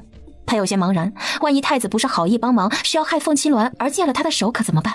施雅雅脑中不停地翻滚着这个问题，看着凤青鸾已经走向了门口，顾不得再想太多，跟他一起出去了。乘坐在马车上的时候，施雅雅心事重重，没有说话。怎么了？闷闷不乐的。没什么，我只是在想近日京城发生的惨案，想着能不能为受害者们做些什么。你这就是在为他们做事，不是得到了一个有力的调查方向吗？你说的那个地方或许可以查到重要线索。凤青鸾很相信他，丝毫没有怀疑。他越这样，施雅雅内心越煎熬。多谢你的信任。怎么着，我们也算是有过面的交情了。你的话我当然相信。施雅雅扯了扯嘴角，露出一个艰难的笑容。没多久，马车到了荣王府门前，凤青鸾下马车，施雅雅也跟着下去。看到凤青鸾为了受害者忙碌，他却在这里挣扎和伤神，以及不确定是否在做一件正确的事。在凤青鸾快要走进府门时，凤小姐，先等一下。怎么了？我有事要与你说。这次他下定决心了，要将知道的事情告诉凤青鸾。回马车上，我有事要告诉你。两人重新上了马车，施雅雅将他上次去坤宁宫太子派人来请他，两人相认，以及太子让他传递消息的事与凤青鸾和盘托出。我不知道太子的为人如何，刚开始确认了他是我要找的人后，我被喜悦冲昏了头脑，才一时答应帮他做这事儿。可是这几天我缓过神来，发现这件事与在明州楚王欺骗我时的感觉一样，我拿不准了，还是决定告诉你，不想再像之前一样被人利用伤害到你。可能是我太傻了，他们都想利用我。不是你傻，是皇宫中人太多弯弯道道、没点阅历的人，防不胜防。不过在没有酿成大错之前对我坦白，不也说明你变聪明了，能够意识到太子与楚王的行径一样，这是进步，不要往心里去。我以为你知道会责怪我，你为什么不骂我？不会，因为我早就知道了。什么？你早知道了？不然你以为我为何在听了你的话后什么都不做，直接来荣王府找人去调查？你听到的是谣传，不知真实性，贸然派人去绵州，未免太过草率。可你还是来了荣王府，你是故意着急赶来荣王府，其实是在试探我。你不是能将心事藏着的人，喜怒哀乐都表现在脸上。自从宫里出来后，你时常情绪低落叹气，我猜到你在宫中肯定发生了事，因此近日你出府，我让暗夜跟踪了你，见到了你去清水巷找太子的人。对不起，我不该有隐瞒的。事情还没有出现大的问题，太子让你传信也未必是一件坏事。凤青鸾又与施雅雅安慰了2句，下了马车去找谢晋。在书房找到谢晋后，凤青鸾将施雅雅坦白关于谢恒给他提示的事情告诉了他。谢恒既然传出消息引我们去锦州，不妨去那边看看。我们过去调查吗？不，楚王最近不是挺闲吗？让他去。说到谢燕，凤青鸾差点忘了还有这个人。太子想玩把戏，那就让他跟太子去斗一斗吧。两人说话的时候，蒋曲拿着一方图纸从外面走进来。王爷，凤小姐，查到了，媚娘遗留的纸条上的内容，探子们已查出来是什么了。和苑的全名叫做永和苑，是一处住宅，钢仓是一座废弃仓库。这2栋建筑物同时出现的地方是在京城下游有1天路程的伦化郡。媚娘应当是在逃脱出来的时候意外看到了这2个地方，但是并不清楚自己所在的地方在哪里，于是将这2栋建筑物当作是地标记了下来，后又遭遇危险，慌忙中将纸条吞入腹中，以便给找到他的人留下线索。应当是这样。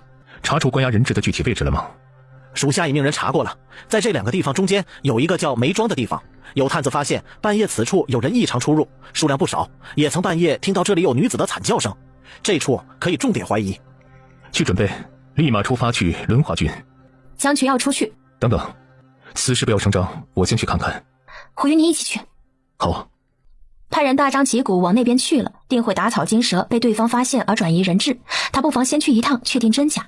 凤青鸾有空间，两人单独行动，万一是真，也可以找机会将被困的人员救走。等在东宫的谢恒以为凤青鸾和谢晋中了他的圈套，会去绵州，悠闲地看着窗外的月色。谢晋、凤青鸾，去吧，绵州有好事在等着你们，希望你们喜欢姑送给你们的礼物。1日后，凤青鸾和谢晋到了伦化郡，潜入梅庄。两人进入宅子后，悄无声息地四处搜寻。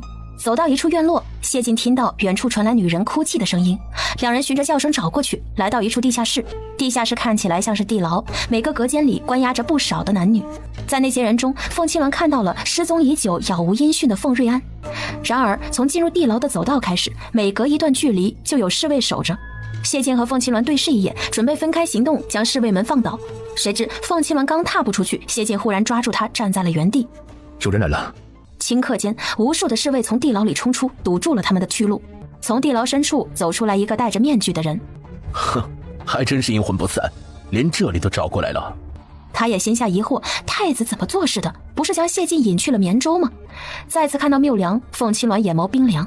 杀了他们！所有侍卫从走道和院子朝着谢晋和凤青鸾冲了过去。在对方朝着谢晋攻来之时，谢晋踢飞最先朝他们攻来的人。凤青鸾则在应付过道中从地牢里杀出来的人。在他们逼近时，他掏出喷雾式毒药机，里面喷出的药水是他从实验室研究提取出来的杀虫剂。人的皮肤一旦接触便会腐蚀溃烂，效果极强。最先冲过来的侍卫们全都中招，发出惨叫。由于空间密闭和狭小，继续待在里面不能保证他和谢晋不会受到牵连。幸好谢晋将外面的人墙打出了一个破绽，揽住凤青鸾的腰，带着他才倒在地上侍卫的身上，3两个点跃来到院子。显然院子里面安排的人手更多。缪良从地牢走出来，凤青鸾和谢晋犹如困兽，被他的人全力绞杀，眼中露出势在必得。就在缪良以为今晚一定会取了谢晋和凤青鸾性命，房梁上又冒出了无数人影。那些人迅速冲入下方的院子，缪良以为是太子安排的另外的人，谁知他们落到院子后朝死士们杀去。缪良明白过来了，这些人是过来帮凤青鸾和谢晋的。有了江渠等人的加入，形势扭转，死士们难以招架，死伤人数暴增。凤青鸾有人护着，谢晋抽身去对付缪良。缪良身后的几名高级死士全都冲向谢晋，挡在他的面前。大师，情况不妙，对方攻势太猛，属下们先护你撤退。今晚是杀了凤青鸾和谢晋最好的时间，所有人安排出去，一定要杀了他们。大师，主子的命令是优先保护你的安全，你不走，属下强行动手。你在威胁我？就在两人僵持时，轰隆一声巨响，在他们左侧的一边房屋发生了爆炸，顿时燃起了熊熊大火。是实验室，他们在毁实验室，所有器皿和药材都在里面，快救火！那些东西是师叔留给他的最后的东西了，如果毁坏，那他今后无法再进行复生实验，因为这个朝代根本做不出那些器皿和工具。来人，快打水来将火扑灭！死士们的一部分在与谢晋和凤青鸾作战，还要被他命令去救火，死士们都觉得他疯了。缪良见使唤不动，疯了般自己冲去找水桶，去从缸里装水，去浇灭燃烧的房屋。可那房屋的燃烧极为迅猛，一桶桶的水冲上去，杯水车薪。他眼睁睁看着大火蔓延，完全笼罩了他的实验室。那间房里是他所有的心血。谢晋，凤青鸾，我要杀了你！刚一转身，就看到谢晋的剑直指着他的眉心而来。跟在他身后的死士们如同飞蛾扑火，全都蜂拥飞扑到缪良面前，挡下谢晋。阻挡谢晋杀向自己的死士们一个个被他杀死。看到还能保护他的人越来越少，缪良终于心生恐惧，在剩下死士们的全力保护下，往来时的地牢口冲去。想逃回去哪有那么容易？谢晋解决完阻挡他的死士，长剑朝缪良身后追去。两个死士横冲出来接下他这一剑，谢晋击破两人的防守，剑尖直指缪良后心。缪良吓得尖叫躲避，在死士头领的保护下，还是没有完全躲过谢晋的剑。缪良发出撕心裂肺的惨叫，捂着那断裂的肩膀，在最后几名死士的搀扶下，快速躲进了地牢。然而等他返回地牢时，发现江渠带着人已经冲入了牢房，正在将一个个牢房门打开解救人质。还敢回来？缪良，受死吧！想让我死啊，没那么容易。他一个箭步来到一块石壁前，伸手按住一个凸起的圆形石头机关，走到右边的墙壁，快速打开一道门来。哼，送你们一场盛大的好戏，一个都别想活。他按下另一个机关，和还仅有的2名死士躲进了石门内，石门迅速关上。江渠杀到时，只来得及看到石门关闭的最后瞬间，他一拳砸在石门上，让缪良这个变态逃走了。然而此时比气氛更加强烈的是，他听到了机括转动的声音。他回头朝地牢看去，地牢墙壁上各个出风口开始喷出浓浓的黑烟，刺鼻难闻。有毒，快捂住口鼻，快出来！有不少人还没有踏出牢房，就痛苦地倒在地上了。他们不停抽搐，身上的皮肤也都开始发生溃烂。被黑烟喷到过的皮肤上，江渠也感觉皮肉像是在接受炮烙之刑，痛苦难当。他意识到这黑烟的可怖之处，将还困在里面的人质们一个个的拉着带到了外面去。这黑烟有毒。话落，嘴角溢出一丝鲜血，重重地倒在了地上。凤青鸾来到地牢口，看到出来的人质们个个口吐鲜血，局部皮肤也都出现了溃烂，给江渠检查，心中猛地下沉。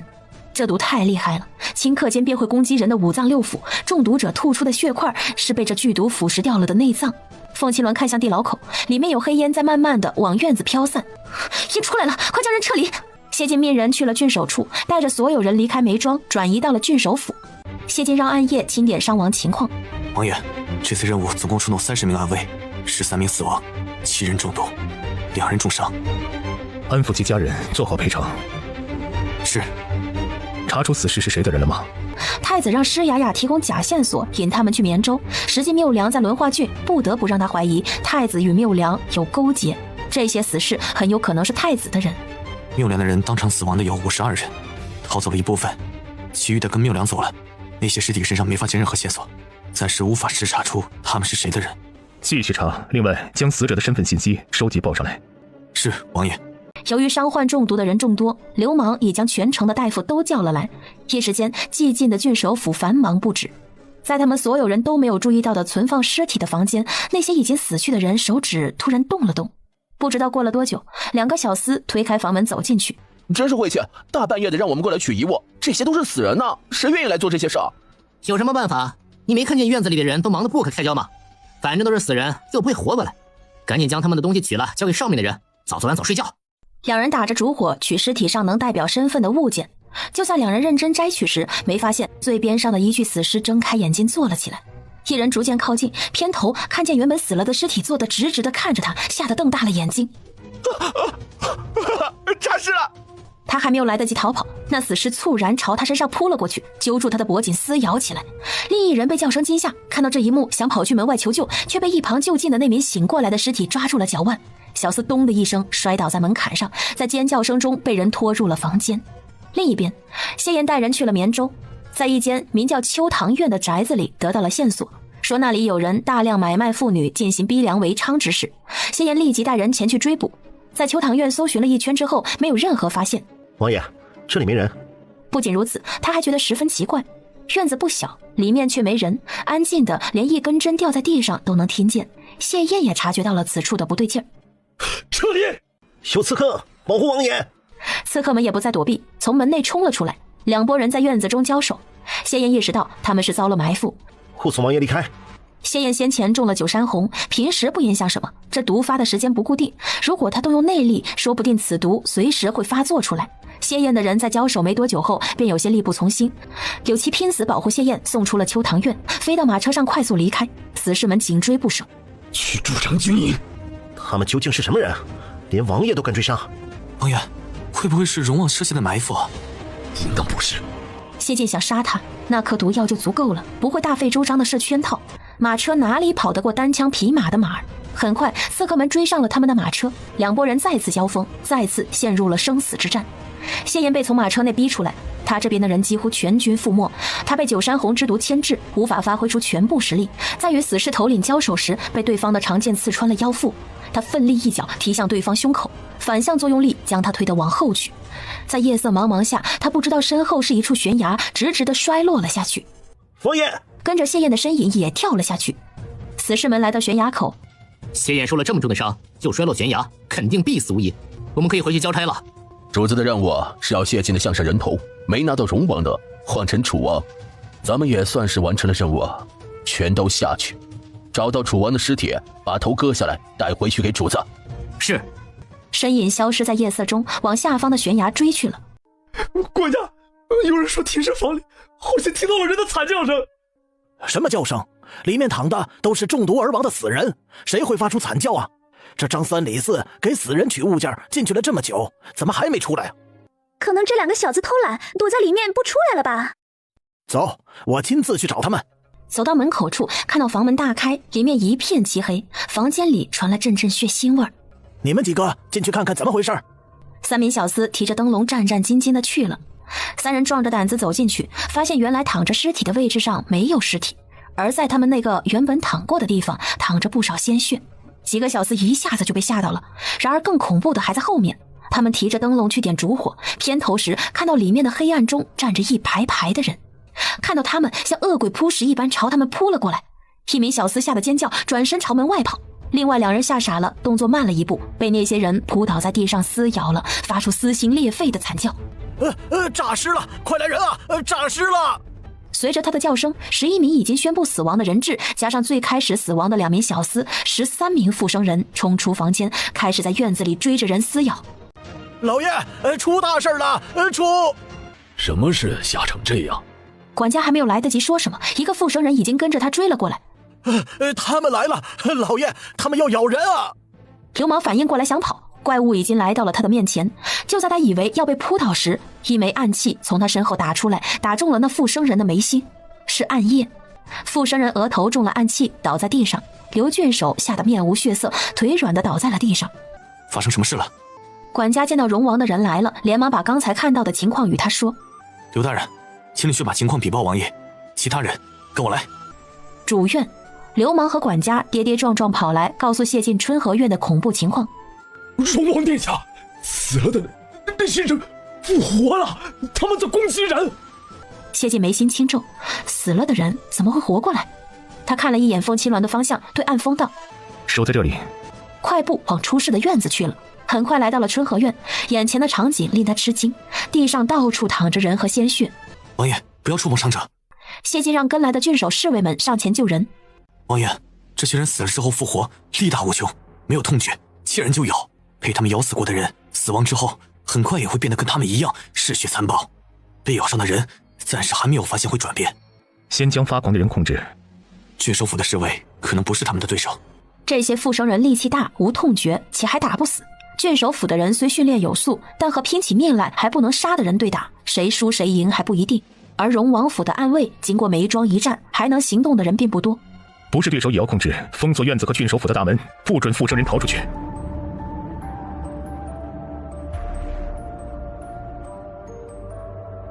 有受伤吗？这到底是怎么回事啊？谢晋将刘郡守告诉他的情况与凤青鸾说了，问题果真出现在人质身上。他看向被绑在廊柱上的最后一名附生人，幸好留下了一个原始的，接下来就是查看他们身上藏着什么秘密。暗夜那边的人也解决了，带着另外2名暗卫过来。经查郡守府，发现附生人即可绞杀。是，王爷。凤青鸾走向床底，躲在那儿的凤瑞安因为见过太多血腥，吓得晕死过去。凤青鸾将他拖出来检查，发现他只是受惊过度昏迷，没有受伤。接下来怎么办？暗锋去调遣驻守军守住郡主府，有人出去格杀勿论。那就好，还是你考虑周到。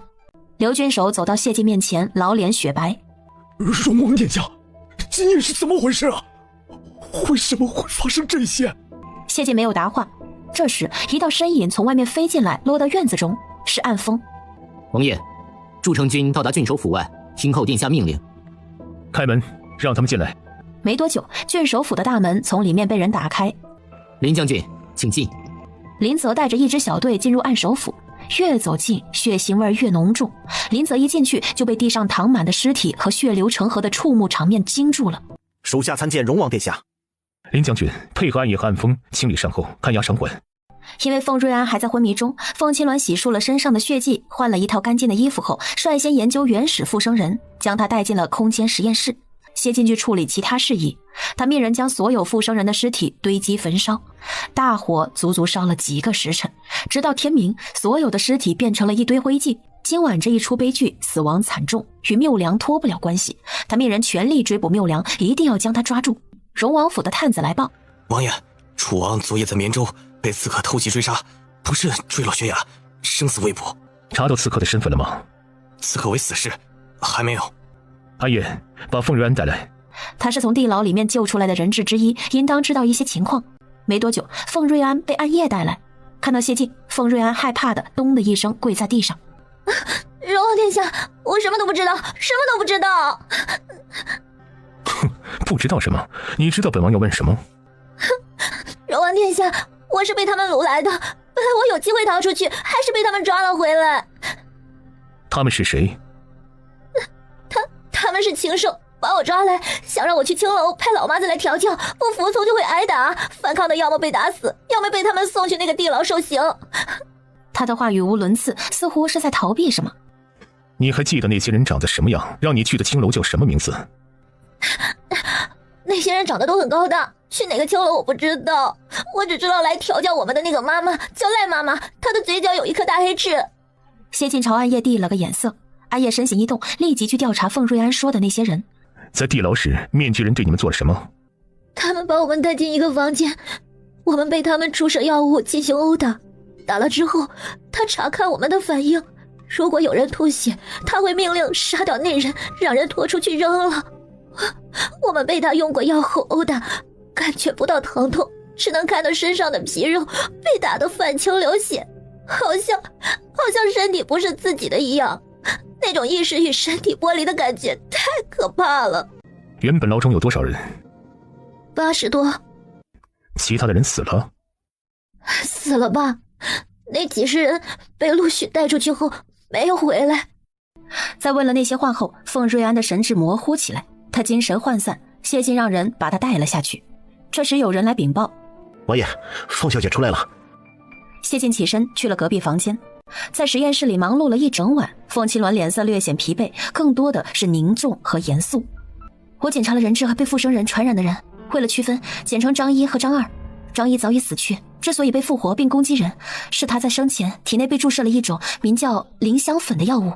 这种药物并非一次性注射，少量多次注射之后，若对方的生命机能还能正常运转，不会发作，一旦死亡，毒素便会很快席卷全身，让他如同活人重新站起来。张二是被张一这一类的原始附生人攻击致死毒发，他们属于二次传播。张一的唾液中含有毒素，将其他人咬死后，毒素进入张二体内，在他们死后，磷香粉浓度达到最高，死亡之后也会变成跟张一一样。这就解释了为什么被张一类原始附生人当场咬死的人，很快复活成了附生人，咬伤但没死的那些人，表面看起来还是正常人。昨夜事件中有多少被咬伤而受伤的人？22名，其中有5名伤情严重。重症患者单独关押，让人密切注意着他们的情况变化。目前没有磷香粉的解药，重症患者情况不容乐观，迫不得已等他们转变时要就地处决。暗风看守着。还有一个问题，凤瑞安是地牢中唯一还活着且没有变异的人，他身上说不定有至关重要的线索。你审问过他了吗？谢晋做事，凤青鸾放心。他找到凤瑞安，将他弄进了空间实验室。轮化俊忙碌着，谢恒在东宫也没闲着。死士回去禀报绵州的情况，听到谢燕被打落悬崖，没有找到尸体时，谢恒震怒：蠢货！昨夜那么好的机会没有杀死谢燕，坠落悬崖有何用？殿下，楚完坠入悬崖之时，腰腹中了一箭致命伤，悬崖高度至少20米，他受那么重的伤掉下去，不可能还活着。不能活？那他的尸体呢？为什么没找到？可能是谢燕的侍卫追去悬崖，他没有死，把楚完的尸体带走了。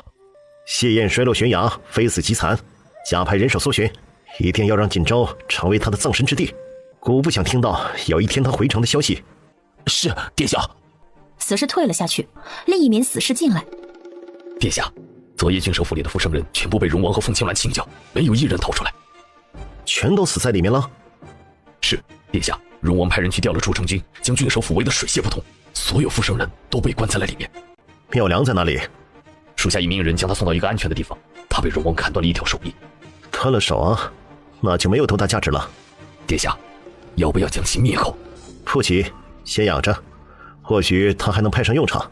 绵州和轮化境的事情都没按照预想中的发展，不过细想一下，对他来说却是利益最大化的，实在让他没有想到这2件事阴差阳错的帮了他大忙。安置好妙良，别让他死了。另外，荣王不是在郡守府大杀特杀吗？派一拨人出去，将事情闹大。郡守府死了那么多人，可不是能瞒下来的。是，殿下。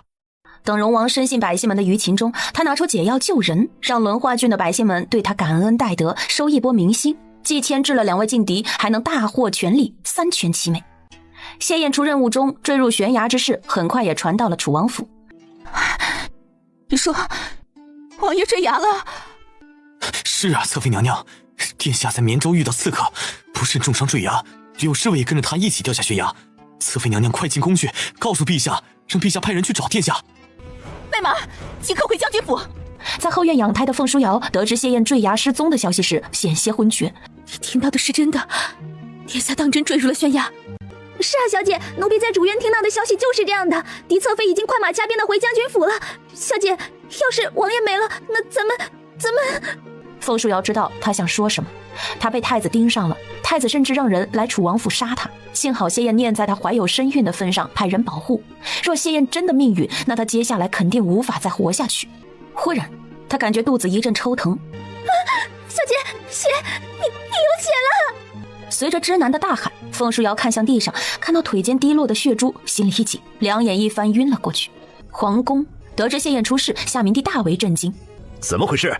禀报的人将谢燕被荣王派去绵州调查人口买卖，引来刺客追杀坠崖的事详细向他禀报。敢动朕的儿子，来人，派人去找楚王，一定要把他给朕找回来。他还这么年轻，体能也一日比一日更强。要是楚王没了，谢恒不就是一家独大？他还不想让位。第二天，郡守府没人出去，且还被筑城军重兵把守。喂，昨夜郡守府发生的事情你们知道吗？我听到里面传出了好些鸡叫，叫了一晚上，似乎在杀人，血腥味极为浓重，很恐怖啊！不可能吧？谁敢在郡守府杀人呢？怎么不可能啊？军队都来了，还是连夜赶来，郡守府里肯定出大事了，事情十分严重，不然这阵仗。昨夜郡守府发生了什么？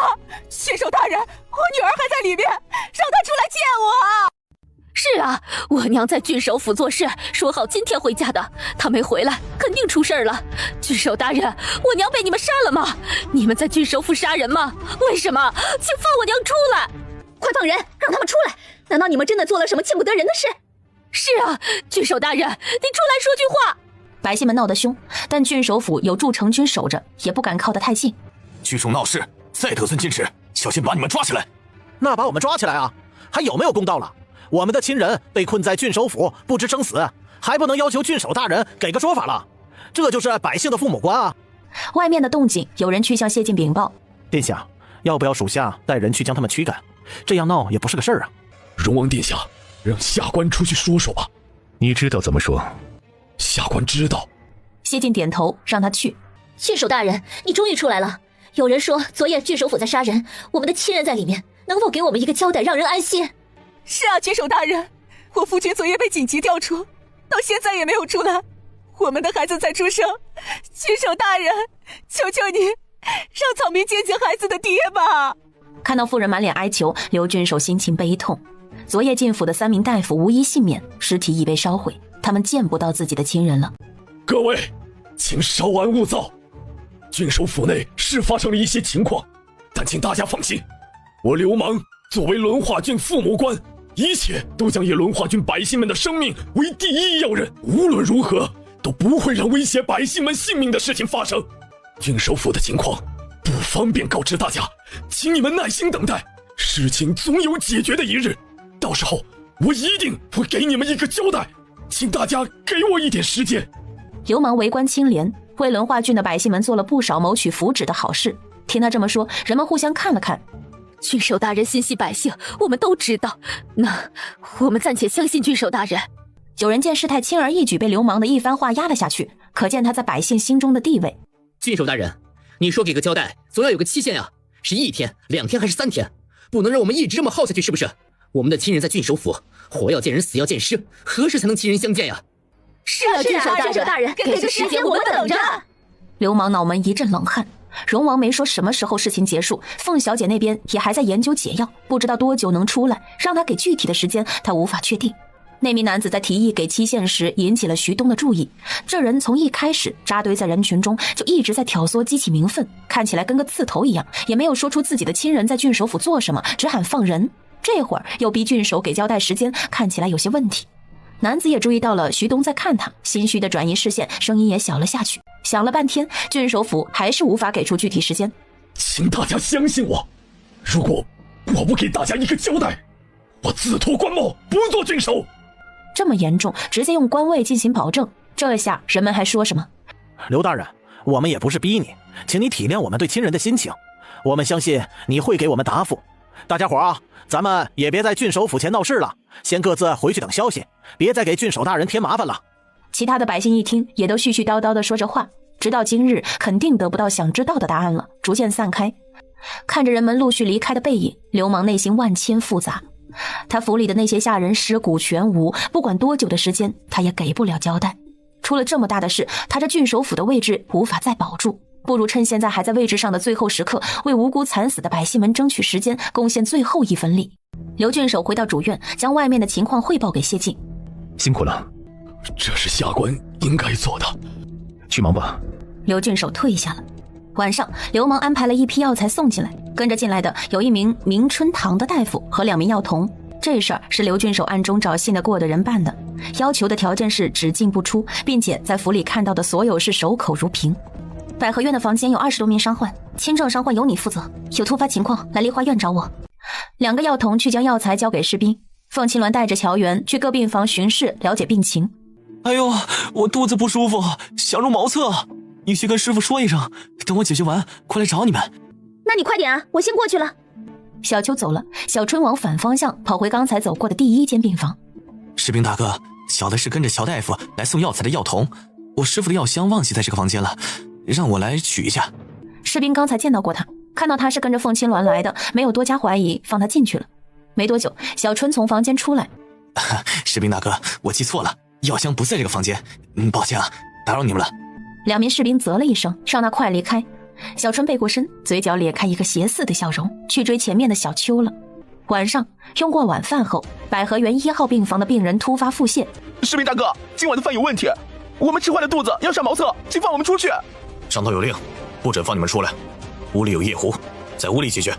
大哥，不行啊，夜壶怎么装得下我们5个人的粪便？再说了1个人解决的时候，另外4个人能憋得住吗？人有3急啊，内急最急。大哥，我们是去拉屎，又不是逃跑，你们要实在不放心，可以安排人跟着呀。快一点吧，我们真憋不住了。要是5个人拉在房间里，大夏天这么热，小的们倒是不在意啊。市民大哥看守也闻着那味儿，岂不是让你们跟着我们遭罪吗？哎呦，快，你去叫几个人过来。士兵跑去叫了3名士兵过来，打开房门，领着5人去茅厕，一人看守一个，5名士兵在茅厕外面等着。随着时间过去，4名患者解决完，陆续从茅厕出来。周大雄最慢。掉坑里了，这么久还不出来？你们在这边等着，我去看看。他走向茅厕，在外面喊：周大雄，完事了吗？茅厕里没有响应，士兵察觉不对劲儿，冲上去打开茅房门，里面哪里还有人？茅厕的后方出现了一个大洞，刚好可以容1人穿过。士兵脸色巨变，返回来对其他人说道：周大雄逃走了，你们将他们带回去，我去上报。士兵们意识到被骗了，立即开始行动。周大雄从茅厕逃出来后，避开有士兵们防守的地方，借着月色迅速地朝后院的一个狗洞跑去。他是伺候府里少爷房里的小厮，小少爷喜欢偷溜出府去玩，特意让他暗中在后院挖了个狗洞，除了小少爷和他，没人知道。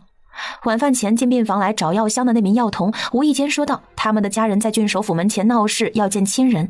昨晚那些人是如何被侍卫和戎王的人斩头的，周大雄还历历在目。他也被那些怪物咬了，他不想再继续待在这可怕的地方，就算他最后的时光也要与父母待在一起。周大雄为着心中所想，快速从狗洞爬出来到街上，一刻也不敢停歇，朝着自己的家里跑去。爹娘，我回来了，快开门！周氏夫妇听到门外儿子的声音，连忙跑去开门。大雄，你终于回来了，快进来！一家3人正在团聚，忽然一枚暗器从周大雄身后射来，另一道暗器将他击落。3人听到金属碰撞的声音，惊恐地朝周大雄背后看去，就看到不远处2道黑色的身影正在交手。周大雄脸色煞白，慌张地将周氏夫妇推进房间，关上房门躲着偷看。黑影是来杀他的吗？怎么来得这么快？他前脚到家，后脚就追上了。突然他记起那位姓凤的小姐说过，他们被附生人咬过，身上带着病毒，如果死了会像附生人一样攻击其他人。他才逃出来就有人来追杀，要是他死在了家门口，那爹娘不就危险了？想到这，周大雄浑身的血液似乎都冰冻了，又要朝门外看去，就见一个黑衣人朝房门走了过来。爹娘，把门抵住，他要进来。周氏夫妇也吓得不轻，跑来抵门，刚碰到门，砰的一声，门就被黑衣人一脚踹开。暗风站在门前，冷凌凌的道：跟我走。你不是来杀我的？杀你？你还能活着？周大雄一噎，明白另一个黑衣人才是来杀他，而暗风是来保护他的。爹娘，我是回来看你们的，别担心啊，我没事，我一定会再回来。今晚的事情你们不要说出去，记住了。他来到外面，看到躺在地上的那具黑色身影。他死了吗？没有。他走过去将人扛在肩上，带着周大雄回了郡守府。殿下，人带回来了。金陵走上前，扯下死士的蒙面端详。殿下，没问题。谢晋将书信折好，放入信封，交给暗风，送去京城。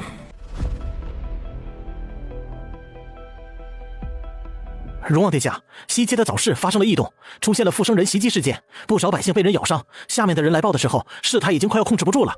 什么？谢晋眸色一厉，问刘郡守：是本王安排的人吗？殿下，不是，下官不知道这事。林将军，调一拨人跟我走。半个时辰前，伦化郡的一座庄子地下室，缪良拿出藏在身后的最后一支附生药剂，眼中闪过阴狠的毒光。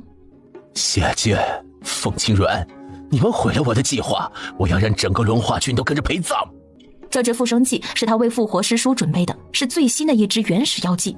他将利用这支复生药剂，让师叔如同正常人一样重新活过来。但是他看向自己的左臂，被谢晋砍掉了，用来进行复生药剂研制的工具和药材也都被那一把大火燃烧成了灰烬，再也无法研究复生药了。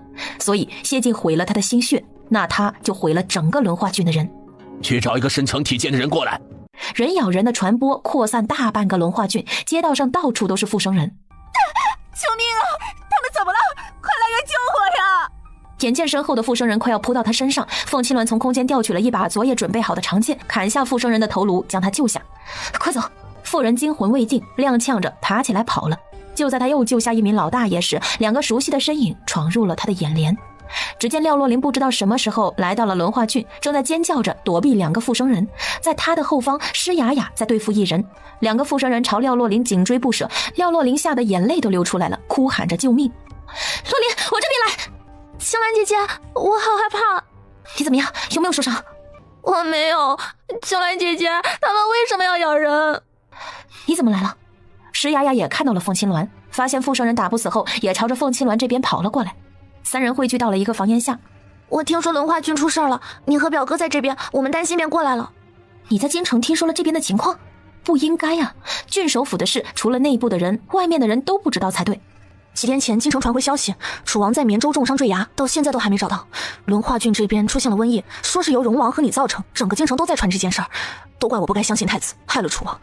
我担心你们，廖小姐说她也担心，我们3个就过来了。没想到一进京城就遇到了这种事儿，这些人到底怎么了？太恐怖了！你们3人还有谁？还有薛侍卫，他在哪里？我们被人群冲散了，他为了保护我们在后面。他指向他们过来的方向。凤青鸾在人群中看到了薛子墨的身影，注意别被咬伤，先进郡守府去。薛子墨也看到了他们，发现这些人神志失常，仿佛感觉不到疼痛，即使受伤也会在战斗，直接掉头朝凤青鸾而来。很快3人进到了府内。小姐，外面那些人什么情况？凤青鸾长话短说，将附生人的严峻情况与3人说了。事情没解决之前，师姑娘、洛里，你们不能踏出郡守府半步。青鸾姐姐，那些人怎么办？没有办法救他们吗？解药快出来了，但是没有那么快。他也有些着急，其中一味药怎么都无法匹配好凌香粉的解药，总是差那么一点儿。凤青鸾将2人安顿好，出去找谢晋，直到下午将附生人的失控范围控制住，2人才回到郡守府。凤青鸾将京城的情况与谢晋说了。你安心研究解药，剩下的交给我。表哥，我担心你和青鸾姐姐才来了轮化郡，你放心，我一定不会给你添麻烦。表哥别骂我。谢晋让他待在郡守府里，不准乱跑，其他的没说什么。谢晋却安排接下来的防御计划。轮化郡情况恶化，京城朝堂也不得安宁。陛下，荣王殿下处理轮化郡事情不当，造成百姓们生灵涂炭。臣建议先暂时撤去荣王的大理寺总长司之职，等事情查清楚了，再将权力还给他，也算是给轮化郡的百姓们的一个交代。陛下，老臣附议。楚王殿下失踪，荣王又被困于轮化郡，微臣建议请太子殿下重回朝堂。太子殿下英明神武，定能妥善处理这事儿。太子在禁足中，让他来处理事情，朝堂上就没有可用的人了吗？楚王失踪未明，太子独挡处理轮化郡的事，这是要给他机会增加威望，那他岂不是一家独大，能威胁到他的皇位了吗？陛下，瘟疫只是关乎一省百姓的安危，事关重大，还请陛下派精明强干之人妥善处理啊！太子殿下到。父皇，轮化郡的事儿，儿臣禁足在东宫，也有密切关注，自愿请求前往处理，请父皇给儿臣一个将功补过的机会。你如何将功补过？对于轮化郡的瘟疫，儿臣已命奇人异士研制解药，那位高人曾在多年前遇到过复生人事件，有办法医治。你有办法医治？夏明的眼眸陡然冷厉了起来，想起昨天晚上收到的那封书信。好，朕命你为此次轮化郡瘟疫总负责人，即刻带人前往支援控制疫情，如不解决，不准回朝。是，父皇，儿臣一定不辱使命，救轮化郡百姓于水火。翌日下午，谢恒等人抵达轮化郡。八皇叔，好久不见。谢晋神情淡淡。轮化郡的疫情太过严重，八皇叔没办法解决处理，父皇派姑前来，八皇叔不会怪姑抢功劳吧？毕竟八皇叔现在还没有办法能够治疗这瘟疫，放任下去实在不行。都是为百姓做事，何来抢功劳？谢恒志得意满，看向刘郡守和身后的人，高声道：这次姑来轮化郡准备充分，姑身边有一位奇士高人，曾在年轻时遇到过这种病症，他靠一己之力救了不少无辜百姓，姑不辞辛苦从他那里求来药方，并从京城带来药材，定会将所有病患悉数治好，还轮化郡百姓安宁。刘郡守，安排一个地方出来，将药材放进去，通知百姓明日发放解药。晚上，凤青鸾从实验室里出来，听到谢恒有解药，有些惊奇。谢恒远在京城，没有见识过复生人的情况，如何能研制出解药来？谢晋最近在查的事情，为了不让凤青鸾分心，没有告诉他一切都是谢恒在背后策划。你不是说差一味药才能制出解药吗？明日送一份到你屋里，看能不能用。行，希望能有所发现。第二天，刘郡守将有解药的消息发布出去，被封锁的半个轮化郡里面的复生人被清理完毕，剩下的是那些被咬伤的人。重症患者和轻症患者分别安置在不同的区域。汤药开始分发时，谢晋命人送了一碗汤药去梨花院给凤青鸾，拿到汤药喝了一口，细细品尝，顿时觉出汤药有问题，眉心紧蹙，起身要去找谢恒。徐太医先过来找到他。凤小姐，有时间吗？可否借一步说话？凤青鸾猜测他可能知道什么，两人走到一边。凤小姐，这汤药尝过了，发现了问题了吗？